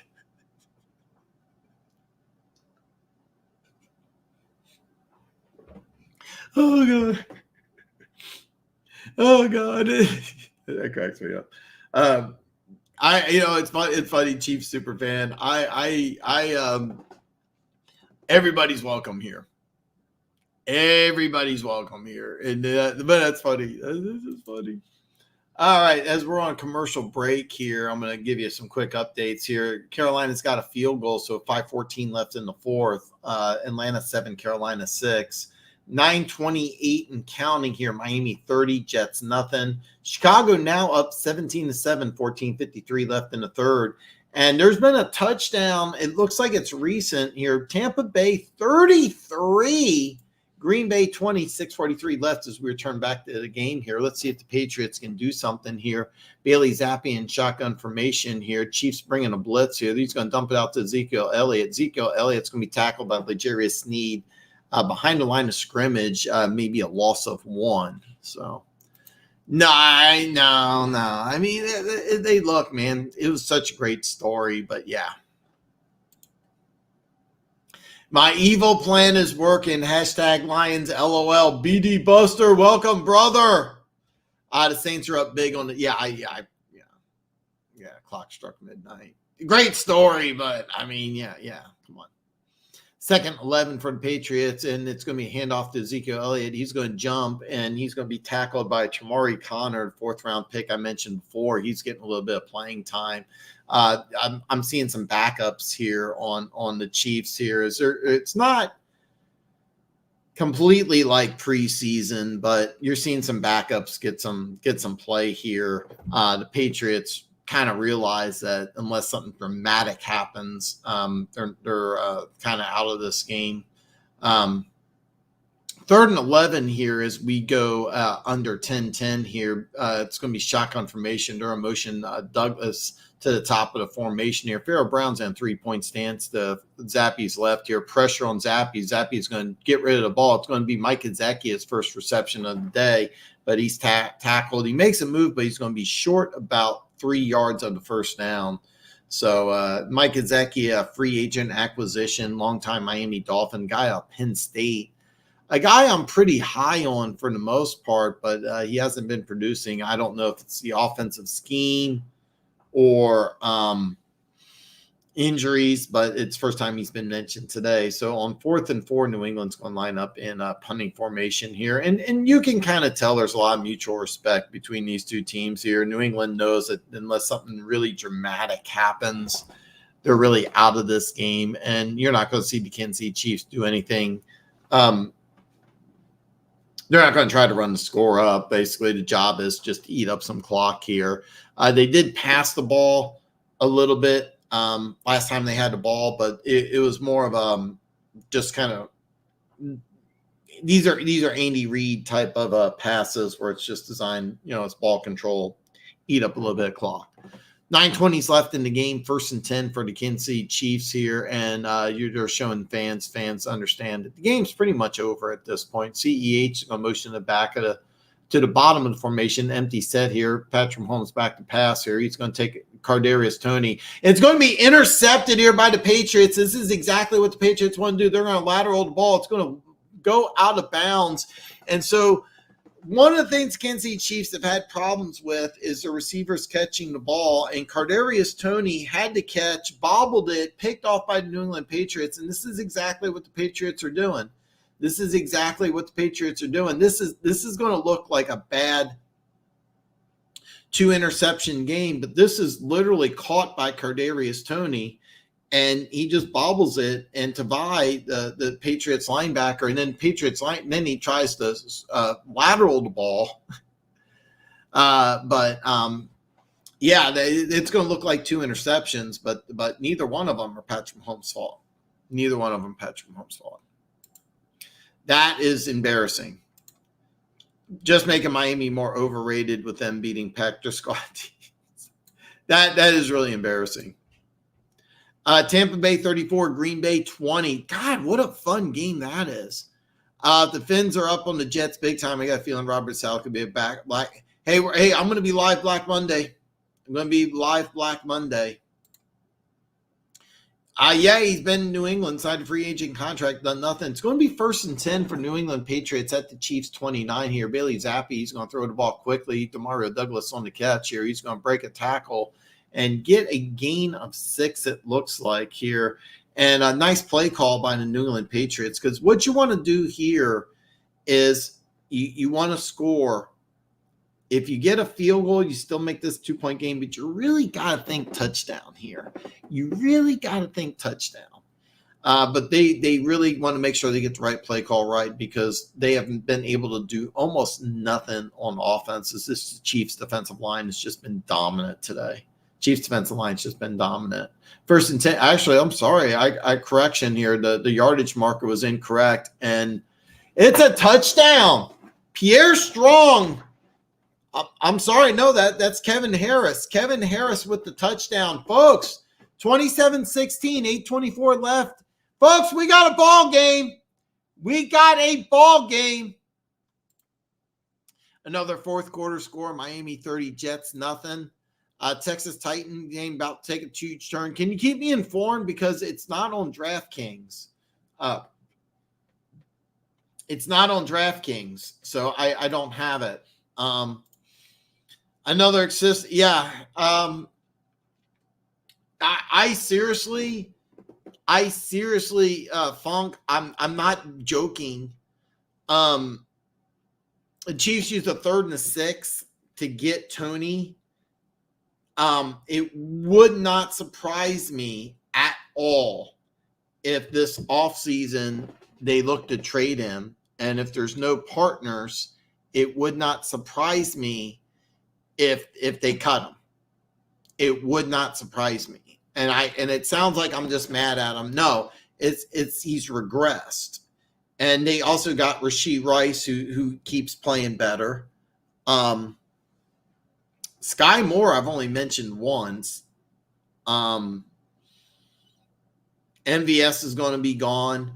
They like Watson. The Chiefs like Watson. But it would not surprise me. Very, very disappointed.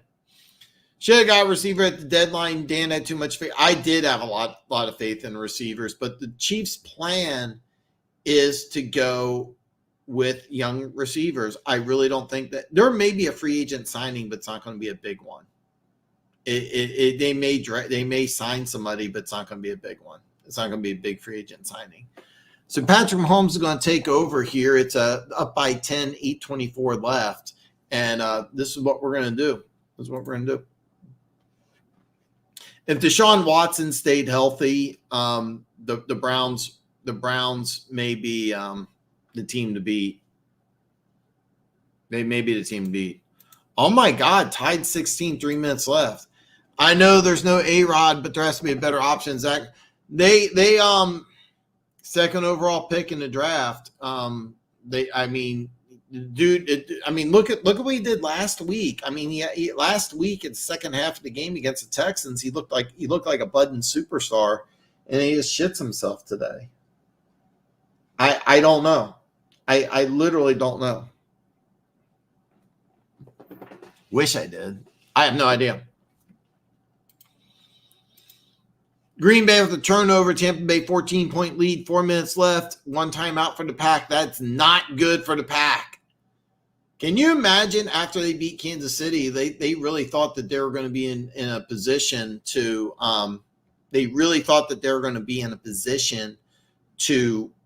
possibly go to the playoffs, and very likely then you lose to the Giants. A loss here today puts them in a really bad position. I mean, 6-8 is hard to make the playoffs. 6-8 is really hard to make the playoffs. Another fourth quarter score: Saints 24, Giants 6. Don't get me wrong, everybody's cheering for DeVito, but Kansas City needs to sign a veteran wide receiver and can catch and provide leadership for the young wide receivers. It's going to be interesting, but it's not going to be a big name. You watch. 3rd and 5 here for the Chiefs here. Mahomes back to pass here. He's scrambling around. He's going to hit Rashee Rice, and he's going to stop after a gain of 7 and a first down. Nice catch. Rashee Rice is having a big day, folks. Rashee Rice is having a big day. And by the way, like, this is kind of the production that they're getting out of Rashee Rice. This is what they were really wanting out of Sky Moore. They really thought that they would get this type of production out of Sky Moore. Sky Moore has regressed. Justin Ross is going to play next week. He was on the commissioner exempt list here. I'll get in that after this play here. Rashee Rice CEH goes right up the middle, gain of 1. So he's on the exempt list, and he's not eligible. He's not eligible. A lot of people think that here's the thing, this offense is so complicated, it's really hard to get somebody, but Donovan Peoples-Jones is the guy I like. I really like Donovan Peoples-Jones. I like the fact that he can also return punts, but he may be a guy the Chiefs may explore this next offseason. But the Chiefs, if they go receiver, it's not going to be a big name guy, but that's a guy I like. And it's going to be a blown play. It looks like a little shovel pass to Travis Kelce. Travis Kelce is going to get a first down, stays in bounds, but oh no, he's down. Okay, he looks like he's hurt. And this is very strange here. And what happened is it was a bad snap. Patrick Mahomes picked it up and just shoveled it to Travis Kelce, and Travis Kelce and Mahomes. That's a great play. He throws it left-handed. Patrick Mahomes actually throws this left-handed. Wow. And Travis Kelce, by the way, 5 catches, 27 yards, but it is a first down here, first down at midfield here as we approach 5 minutes left. CEH going to go around the left side. He's going to cut back and get a gain of 4, maybe 5. And Travis Kelce's on the sideline wincing. Carolina position. I watch my video, Denver Gator. I say it in the video. I really, really, really want to pick Carolina, but Atlanta with the division on the line, I didn't think would trade it. I would love that. I would love it. I think Green Bay is going to stick with all their young players. So I'm telling you for now though. I'm telling you this for a fact. Somewhere between rounds 2 and 5, even if it's a tight end, they're going to draft at least one receiver. I like Donovan Peoples-Jones. I think it's just the opposite. Sky Moore needs to figure it out. I mean, and by way of a player down, Anthony Jennings, one of the many Alabama players on this New England Patriots defense. Sky Moore needs to figure it all out. Darnell Mooney's a good one. Former track star at Tulane, a lot of deep speed. Not going to be a number 1 guy, but he would replace MVS as somebody with some speed, and I think Chiefs could get him cheaper. Had 100 catches a couple of years ago.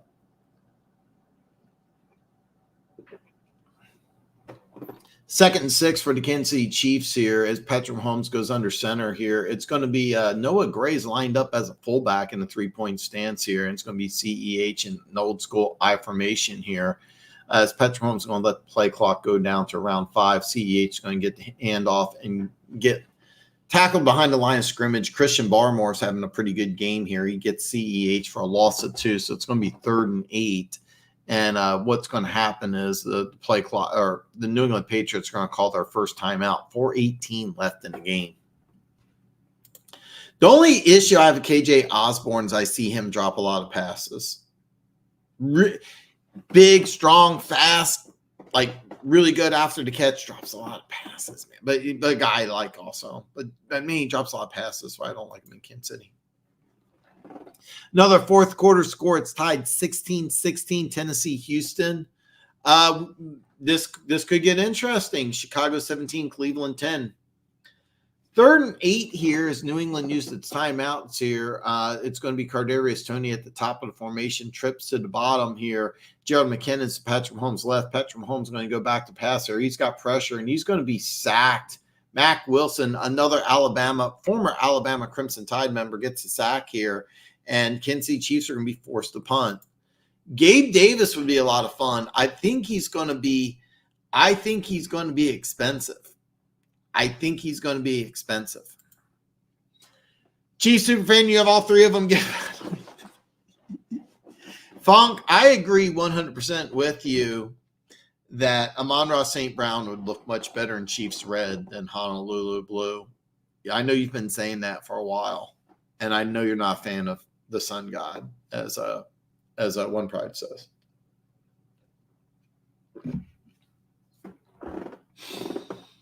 Chiefs are going to punt here. They are up by 10, 4 minutes left here. New England has 1 timeout. The punt takes a Kansas City bounce, and it's going to be down inside. Oh, my God, it's inside the 1. Inside the 1. And nice special teams play by the Kansas City Chiefs is Kiao Boydo, a rookie free agent out of K-State, goes ahead and downs it inside the 1. So if the Patriots want to make this a game, they got to go over 99.5 yards.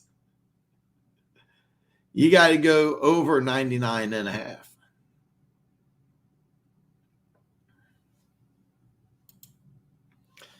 Oh, God, I love Treylon Burks. I would love to have Treylon Burks, and I don't think Tennessee really wants to let him go, but I would give up. I seriously would trade our 2nd-round pick for Treylon Burks today. I really would. I love that guy. I think that guy in the Andy Reid offense would be amazing.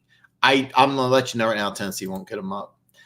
So they're going to do a quarterback sneak just to get out of the end zone here, and Bailey Zappi is going to move forward for a gain of 2.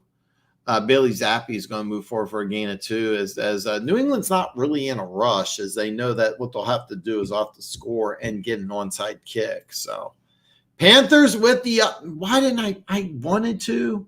Chiefs superfan, if you didn't get a chance, I don't have the link in the description here. I should, but I don't. My weekly picks video, I very clearly say I want to go with the Panthers, and the Panthers are ruining the Bears' chance for the number 1 pick in the draft. So Ezekiel Elliott's going to take the handoff and go right up the middle. He gets a nice gain here. It's going to be 3rd and 3 here as we go under 3 minutes. I never said that. And Amon-Ra is the game of Egyptian sun god. I could be wrong about the Egyptian part, but all 3 of the St. Brown brothers are named after gods. I didn't know that either. And by the way, Funk never did say that. Amon-Ra St. Brown, for years, I kept on telling Lions saying he's only a number 2. He's not really a number 1 wide receiver. He's not one of the rare few times I've ever been wrong. A final score, Carolina 9, Atlanta 7. And is this going to be a false start? It's not, but it is going to be an incompletion as it's going to be 4th and 4, 2:39 left in the game. And I fully expect, even though it's deep within their own territory, for New England to go for it. Bucks win 34-20. Rah, rah, rah, rah, rah.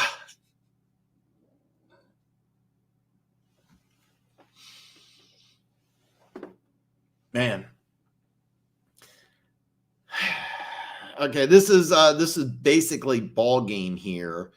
New England does not get a first down here. The Chiefs pretty much have this won because New England only has one timeout, 2:39 left in the game here. Chiefs are going to bring the blitz here, and it's going to be incomplete.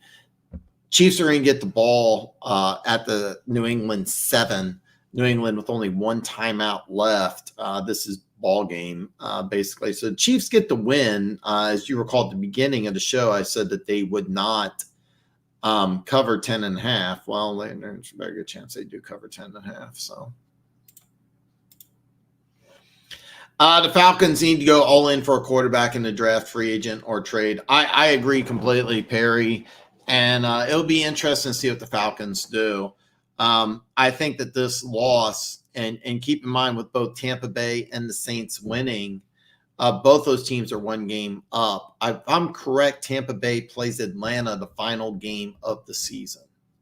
So first and goal for the Kansas City Chiefs at the New England. Actually, it's New England 6, 2:35 left in the game. It's going to be a handoff to CEH. CEH is going to go around the right side. He's going to be tackled. And after a gain of 1, maybe 2, it'll be interesting to see what they say. And they're going to let this go down to the 2-minute warning. DG Berna takes it too far sometimes when he does that. Hollywood Brown would be another guy. Hollywood Brown would be another guy. I would love Hollywood Brown for the right price, but he's a guy that in the Chiefs offense would really, really be good. But I really think that what you're going to see from the Kansas City Chiefs is go very, very cheap with the receivers. They're going to go very, very cheap. And another Taylor Swift shot and Travis Kelce winking, which is always good. Another final score, Bucks 34, Packers 20. Oh my God. So forgive me if I butcher the name, and just so you know, I'm very, very, very bad with names. Flora Montoya, watching from South Korea. Oh my God, I am correct. This is the very first guest I've ever had from South Korea. I got London earlier. We got a couple of Canucks from north of the border. I've never had anybody from South Korea. This is awesome. And if you don't mind, please let me know if I'm getting the name right. Flora Montoya. So, Perry, my hope is to get the Lions to play Hooker week 18 if he looks the part they can trade Goff to Atlanta. That actually makes a lot of sense. Makes a lot of sense. I would not have a problem with Jalen Reagor, former first round pick. She escaped North Korea and went south. You know what? I know one of them is under was it? I'm gonna call it communist. You know what's funny, Chief Superfan? When I watched it. I had an old girlfriend. I was like, I'm gonna watch the news, and I would turn on PTI, and she'd go, "That's not that news," but it's the only news I follow. I knew nothing about world events. I know nothing about politics. I do watch a few other things that are not football related, but I mean, as far as like the world and like the world and political events and all that stuff, like I'm lost. But God, this is so cool. I hate that the Titans are wearing the Oilers unis, but I like the unis, but it feels wrong. It'd be like the Ravens wore a Browns jersey. I mean, it feels wrong. I didn't know they were wearing the Oilers. By the way, I love those Oilers uniforms, man. Those are awesome. I like that they do it every now and then. They're playing the Texans, right? They're playing the Texans, so it's kind of an FU to the Texans. To tell you the truth, the Texans, so the way it works is that Bud Adams took the team in the uniform, and the Kansas City Chiefs are going to go victory formation. This is a sign of class. This is a sign of class from both organizations. This is a really good move. I really, really like this. I really, really like this. But so that's why the Texans can't do that. Alan Fleming, good night from London. See you soon. Alan, thank you so much for joining me, man. It was really great having you. I really hope to see you again, man. Really hope to see you again. Zay Jones is another guy I'd really like. And he's a guy that would come cheap. He's another guy who comes cheap. So the Kansas City Chiefs on 3rd and goal here, they're going to let the clock get under 120, and what they're going to do is they're going to take a kneel down. New England's not going to do anything about it, as what they're going to do is on 4th and goal here. I believe the Kansas City Chiefs, what they're going to do is either take a knee or maybe kick a field goal. I'm not exactly sure, man. But yeah, no, the pleasure is mine, man. Thank you so much for joining me. I can't thank you enough.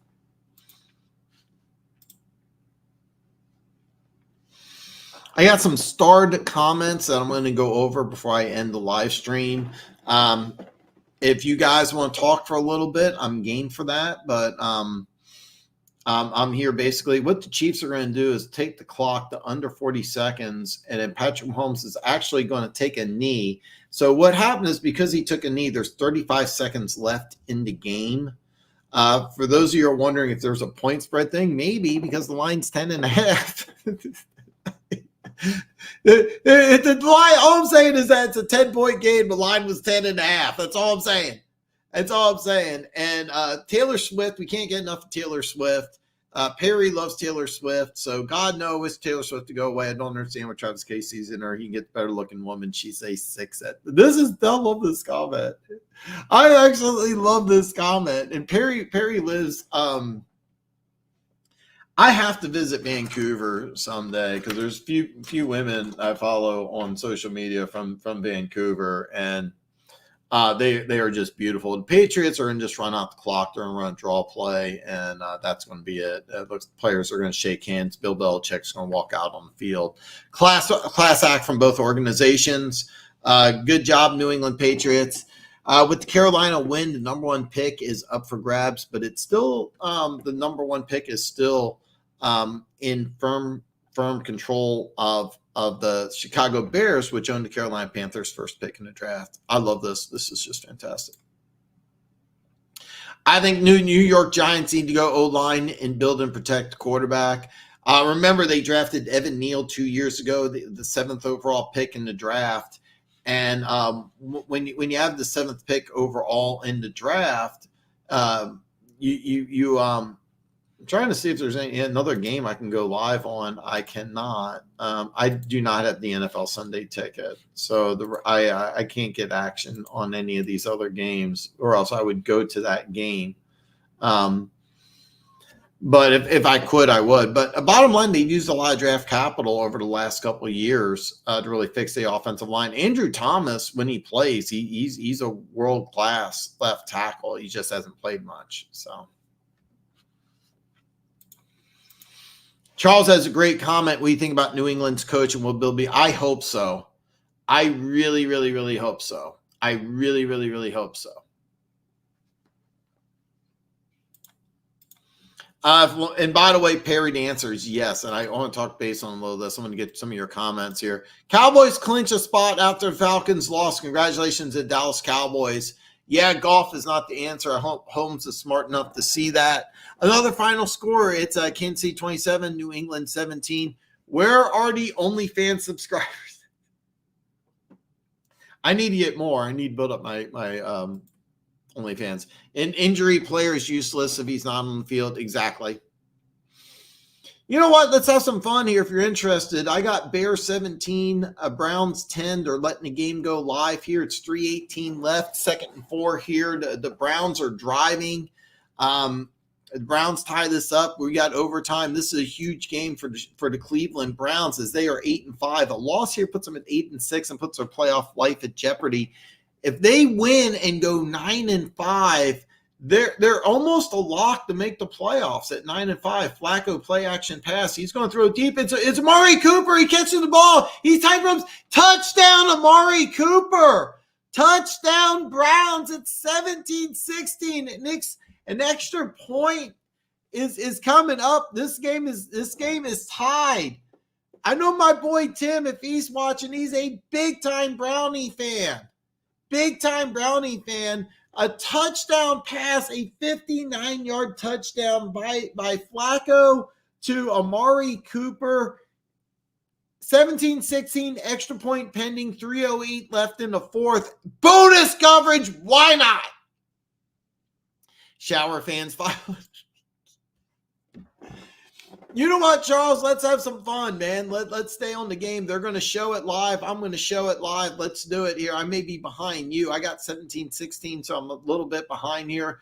Browns are going to line up for the extra point here. The kick is up, and the kick is good, so we're now at 17. Folks, you're live in Cleveland. Browns 17. And by the way, I was wrong. It was a 51-yard touchdown, so. This is a great play by Amari Cooper, but this is a nice throw. Very nice throw by Flacco. Very nice throw by Flacco. Amari Cooper, such an underrated receiver. Of course, some bad tackling in the Chicago secondary, but very good play.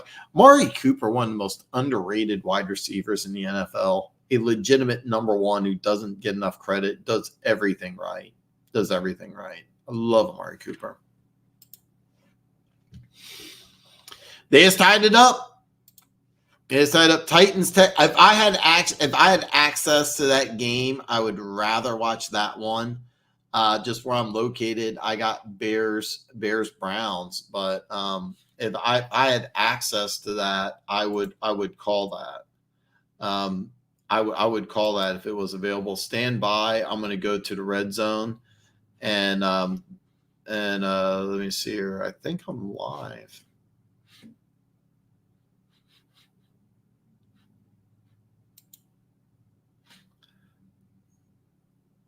Yeah, so they're showing. Oh, I'm sorry. I got last week's game pulled up, not this week. So let me see here. I might be able to get the red zone. I do got the red zone. Let me be very clear. I do have the red zone. I have no idea why I can't find it. Okay, bear with me here. Join live. Muting. Okay, so I'm going to do play-by-play from the red zone. Oh shit! Why didn't I pull up two links? I should have done that. Here, bear with me. I'll pull up two links here. So I got the red zone pulled up right now. So the red zone's pulled up, 2nd and 15 here, 2:35, 2:34 and counting here. Justin Fields is going to take the shotgun snap. He's going to go downfield here, and he's going to be incomplete here. Something happened because I was messing around. It's 3rd and 15 here. So let me see here. I wonder if it'll let me do two things here. Bear with me. I have to hit the mute button, unfortunately. All right, so I did the mute here. Hopefully I'm not in trouble with YouTube. Hooker should know the playbook now. Yeah, I think so too. I don't have access. I just have access to the red zone, and I have access to Bears Browns. So 3rd and 15 here. Justin Fields goes back to passer. He's going to dump it off to the running back. I believe that's Rashawn Johnson, 4th-round pick out of Texas. And we're going to go live here back to Tennessee, Houston, and Levis is sacked.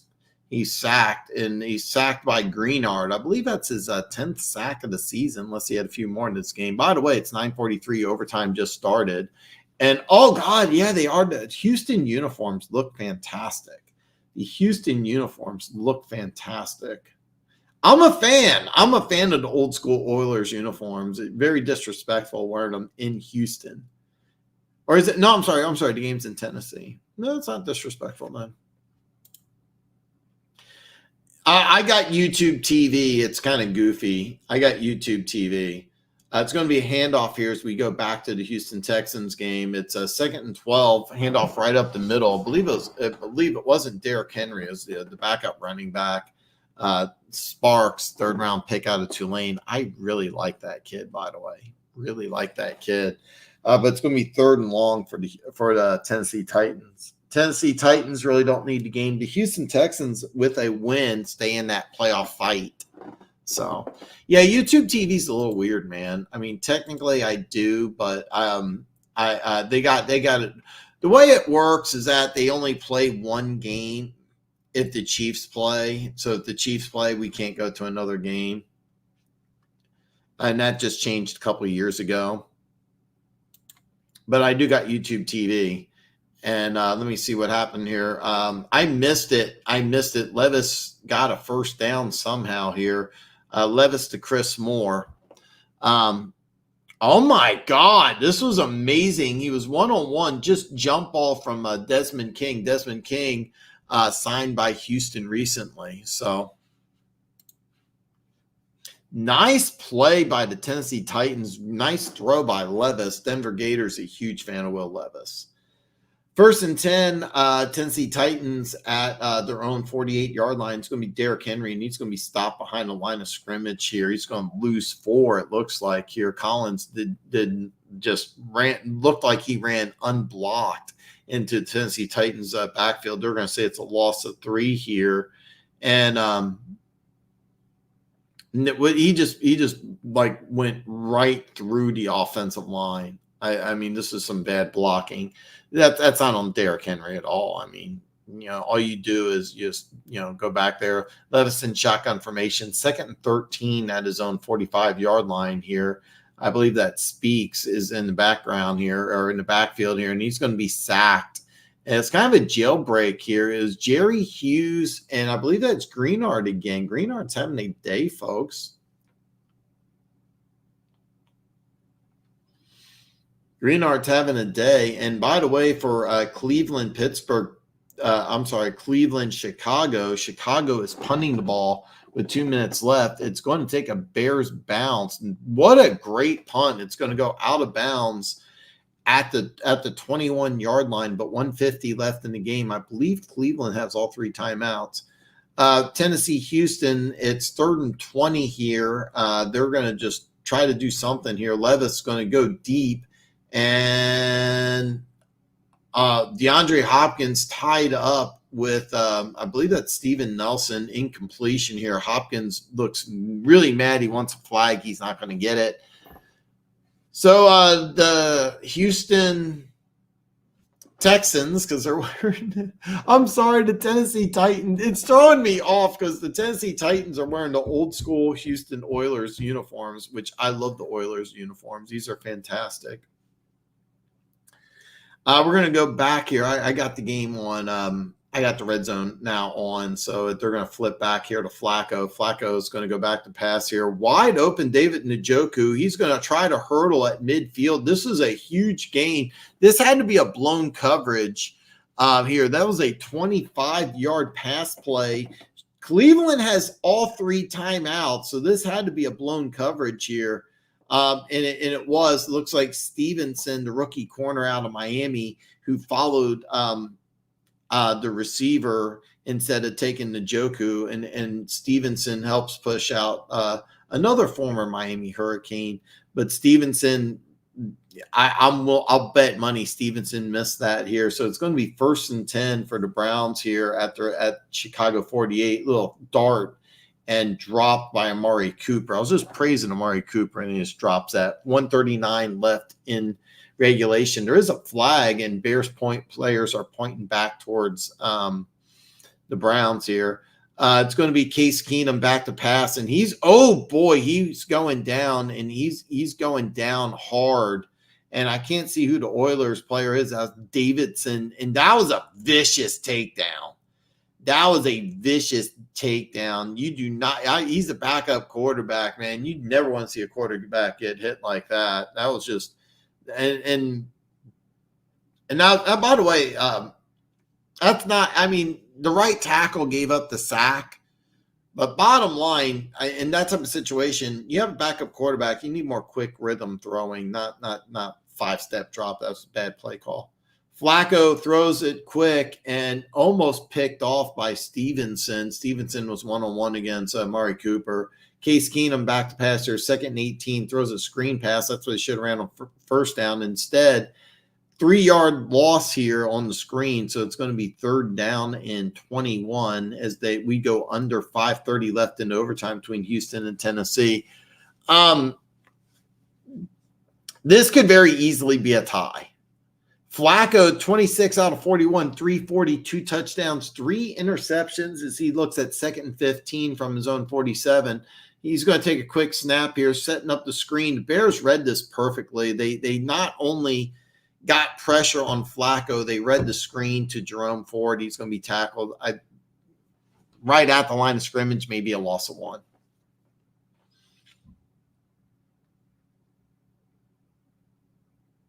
Maybe at a loss of 1. So we're going back to Houston and Tennessee here. Case Keenum, 3rd and 21. He's going to take a 5-step drop for shotgun. Sacked again. I don't know if this has been going on all day. Has anybody been watching this Houston, Tennessee? Because Tennessee just sacked them on 2 consecutive plays here. David Njoku gets, oh my God, spin move. He's still going. He's pushed out of bounds after a gain of 30. This was a nice throw by Flacco, and somebody should have gotten Njoku. Njoku gets a first down. They are well within field goal range. It's 1st and 10. I can't tell exactly where this is. So what they did is they did this was a nice job. They fake an eight-gap blitz. They bring in a corner. They had their offensive end on Njoku. Stevenson misses the tackle, so Njoku gets a gain of 30. What a great job by Joe Flacco, reading the coverage, understanding the blitz package. And I was talking about DTR. There's no way DTR would have been able to read that. Nothing against DTR. That's just a veteran move. So they are actually on the 19-yard line. The Browns are going to take their first time out. So D-Hop is, yeah, he is lucky, actually. He is lucky he didn't get flagged. But brutal back-to-back sacks. So Will Levis and the Tennessee Titans get the ball at their own 37, play-action pass. Levis wants to end it there. He's going to pump fake, though. He's going to run. He's at the 40. He's at the 45. He gets helicopter hit at the 45-yard line, a gain of 8. But it looks like what he was trying to do is at the original play, he's looking downfield. He wanted to end it there. Apparently, it wasn't covered, and he runs the ball. If you saw the John Elway Super Bowl helicopter hit, it was kind of sort of like that, like the diet John Elway hit. He was helicopter. They're going to call it 2nd and 1 here, but they're going back to the main game, which is the Cleveland Browns inside the Bears red zone at the 19, 46 seconds left. It's going to be a Kareem Hunt handoff right up the middle. And I think the Bears are going to call a timeout here. And they do. It's their first timeout. The Bears have all 3 timeouts. The Browns have 2. So we're going to see what happens here. 2nd and 1 for the Tennessee Titans here. Speaks is actually in the game, not Derrick Henry. It's going to be it's Spears, not Speaks. He's going power forward. It looks like he got the first down, but the Titans are pointing one way. Texans are pointing the other. Actually, the Texans are pointing that they got the ball, but I don't believe that to be true. I think it's going to be first down, but Derrick Henry's going to enter the game here. So it's going to be 1st and 10 for the Titans at the 37 as we approach 3 minutes into that game. 42 seconds left here. The Browns have the ball at the Bears 17-yard line, so it's chip shot range here. Basically, if Cleveland goes for it and gets a first down, it's game over. Kareem Hunt's going to run the ball right up the middle for a gain of 2, and I believe we're going to see another timeout here. It's going to be 1st and 10 here as we go under 250 in overtime here. Score still tied at 16. Play action pass here. Levis is going downfield, double covered. He throws directly in double coverage, but it's out of bounds here. So 2nd down here. It's going to be 2nd and 10, 2:42 left. It's going to be a handoff to Spears. He's going to run right up the middle, and Houston's ready for it as he gets a 2-yard gain. So it's going to be 3rd and 8 at the 49-yard line here. And Vrabel looks like he may just play for the tie. Looks like Vrabel, the way he's kind of calling some of these plays, it looks like he just may be playing for the tie. So 3rd and 6 here, and Flacco's just going to take a knee down as he tries to move the ball within center range here. Bears are going to take their 4th and final timeout. So 36 seconds left. Cleveland's going to line up for a field goal. So their approach, they are at the 2-minute overtime warning, which I have to admit, I was pretty sure they had, but I wasn't 100% sure.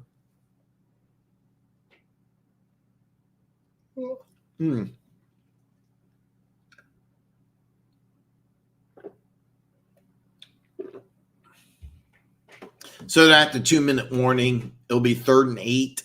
We'll see what Tennessee does here. It's going to be a 34-yard field goal attempt for Dustin Hopkins here as Cleveland tries to take a 2017 lead. Now, it will be interesting. There are no timeouts.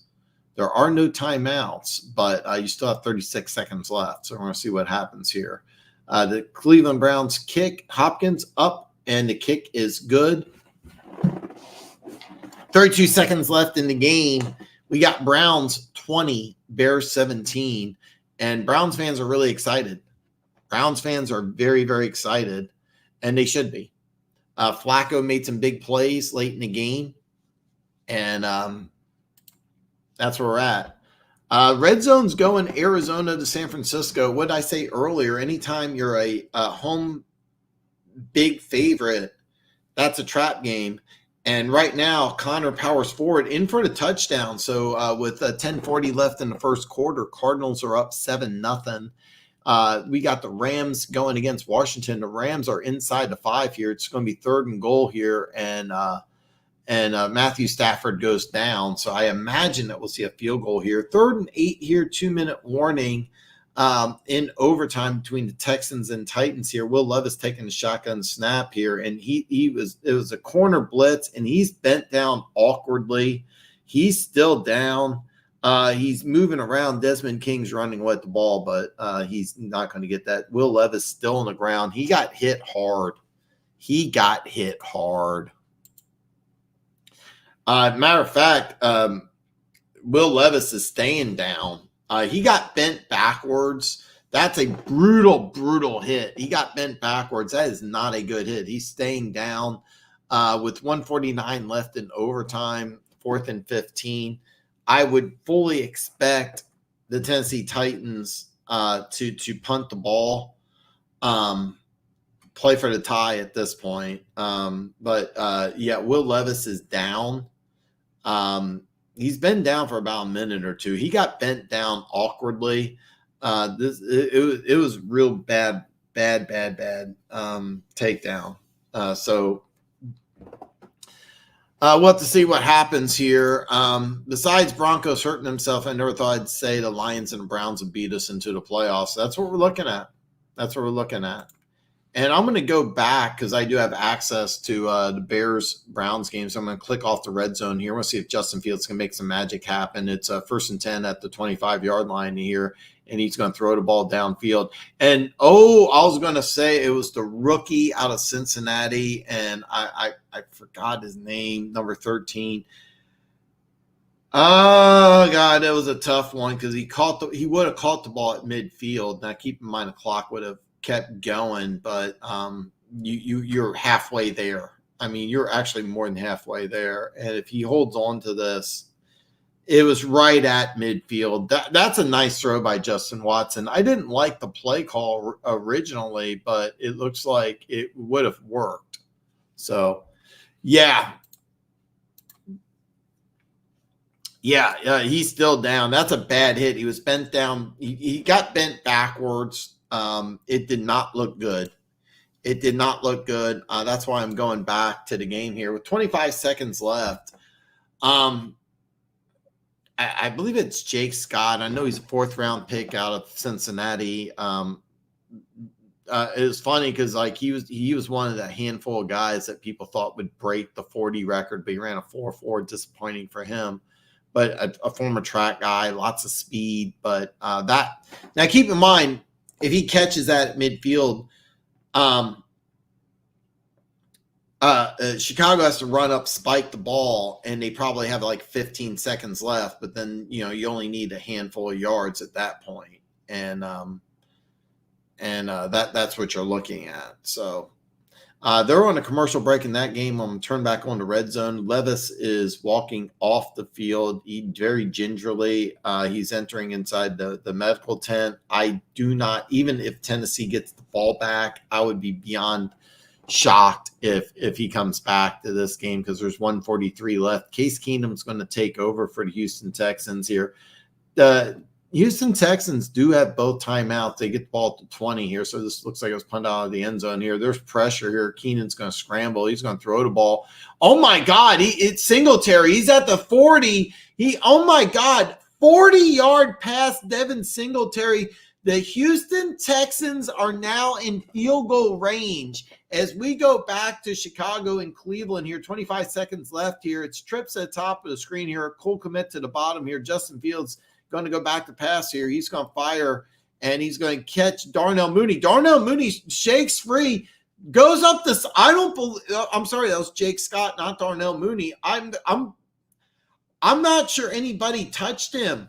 I think that's a gain of 40, and I think there's a good chance that is a gain of 40. 1st and 10 at the 45, 15 seconds left. The Bears are almost in field goal range. They just need to get a few more yards.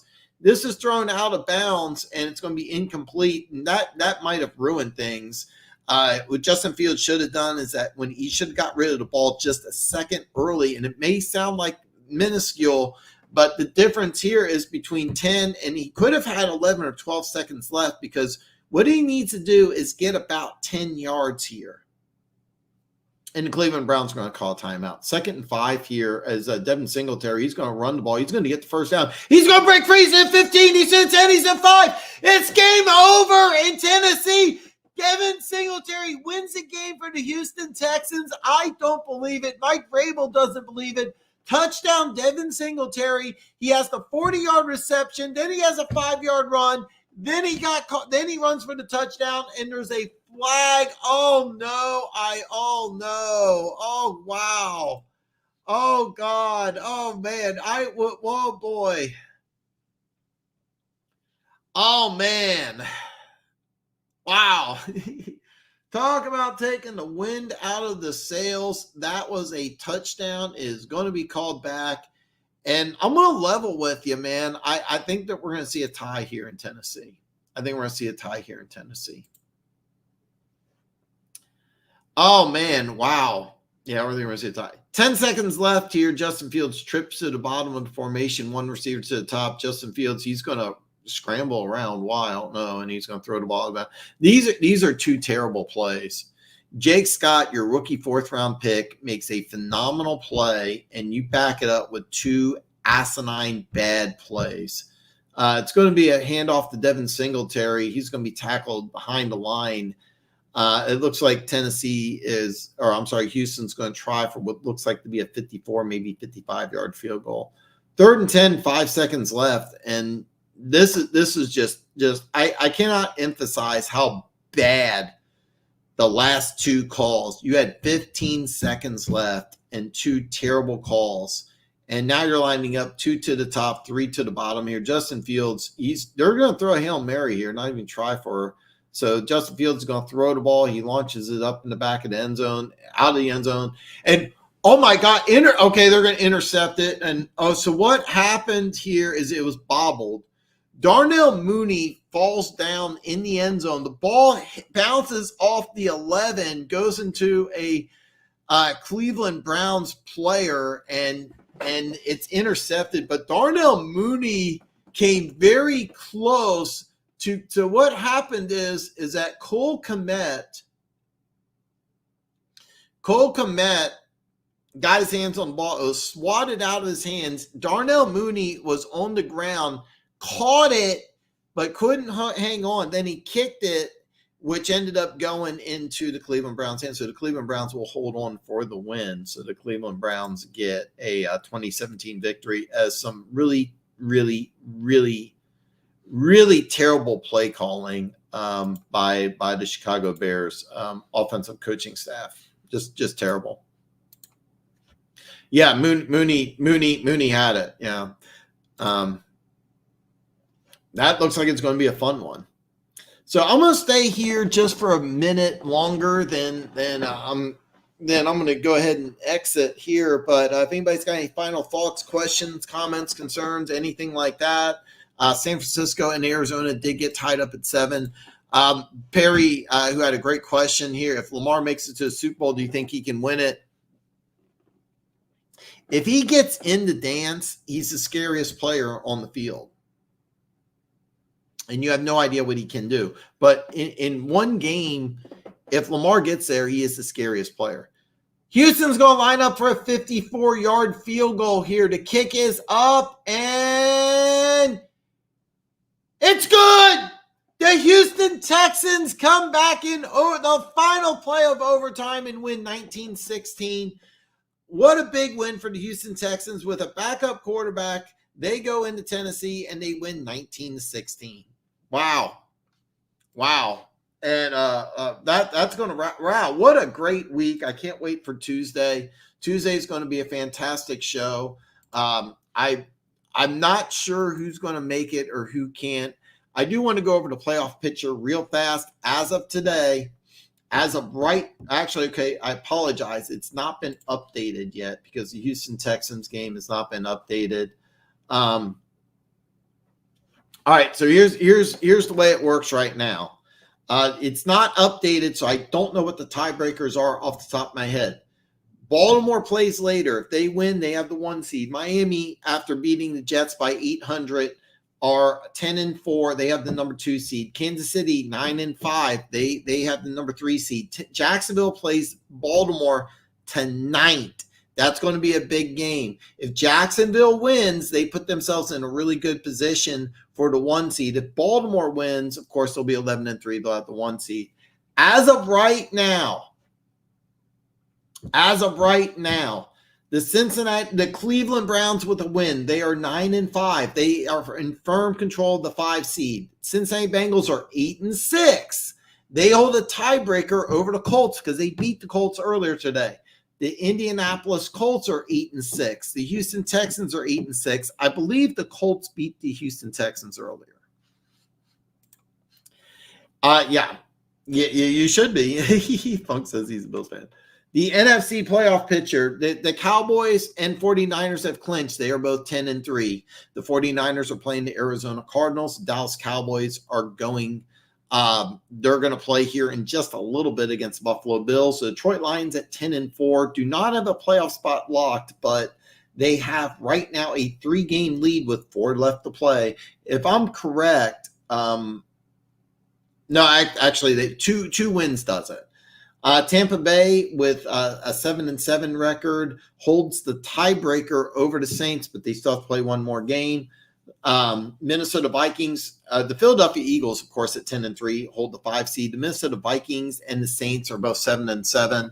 The Vikings beat the Saints, and the Vikings will have the 6 seed. The Saints, at the way things are currently, have the 7 seed. Keep in mind, the Saints and Bucks still play one more time. Both these teams have 7-7 records. So this playoff picture is going to be a lot of fun. It's going to be a lot of fun. The playoffs were to start today. I don't know if Seattle or the Rams have the tiebreaker over the Saints. I don't know. I really don't know. I should, but I don't. But right now, the way things are per ESPN, the playoff picture in the NFC, and these would be some really good games, by the way. San Francisco would get a bye, but we would have Saints Cowboys, which I think would be a lot of fun. Detroit, Minnesota. How much fun would that be in the playoffs? Keep in mind, Minnesota and Detroit will play the last game of the season, and was it week 16? The Lions will play Vikings, Cowboys, Vikings. So I'm pulling for a Vikings-Lions rematch after the last game of the regular season going into the wild card. It would be a lot of fun. Bucks and Eagles in the first round. It would be in Tampa Bay, so you never know. In the AFC, right now, Baltimore would get the bye. Miami would play the Colts, which I think would be a lot of fun. How much fun would this game be for playoff fans? Chiefs, Bengals. How much fun would that be? Chiefs, Bengals, wild card weekend. Jacksonville, Cleveland. By the way, Cleveland beat Jacksonville in Jacksonville. So that would be a lot of fun. Fong says 3 games in 4 weeks would suck to me. It would suck if you're a Lions fan. If you're an NFL fan, it would be a lot of fun. I'll be honest with you. I love the fact that they play Minnesota, the last game of the season, three times in the last, or twice in the last 3 weeks. I kind of wish they would split that apart a little more. The Lions' final 3 weeks of the season, though, are a lot of fun. Minnesota, Dallas, Minnesota. We get to see how good the Lions really are. For me personally, I think it's a lot of fun. That's how I see it, but we'll have to see what happens. Guys, I'm going to wrap this up here. That's enough for me, but I want to thank you all for joining. This was so much fun for me. I get a real big kick out of it. I will be live Tuesday. I'm going to have a fantastic show lined up for Tuesday. We're going to go over all the games. And, oh, yeah, this would be a lot of fun, too. This would be a lot of fun. So we're going to have a lot of – it's going to be a good show Tuesday. So I encourage you to join. Again, thank you so much for joining me live. And everybody have a great weekend. I look forward to seeing you all back. Hopefully I'll see you all back on Tuesday.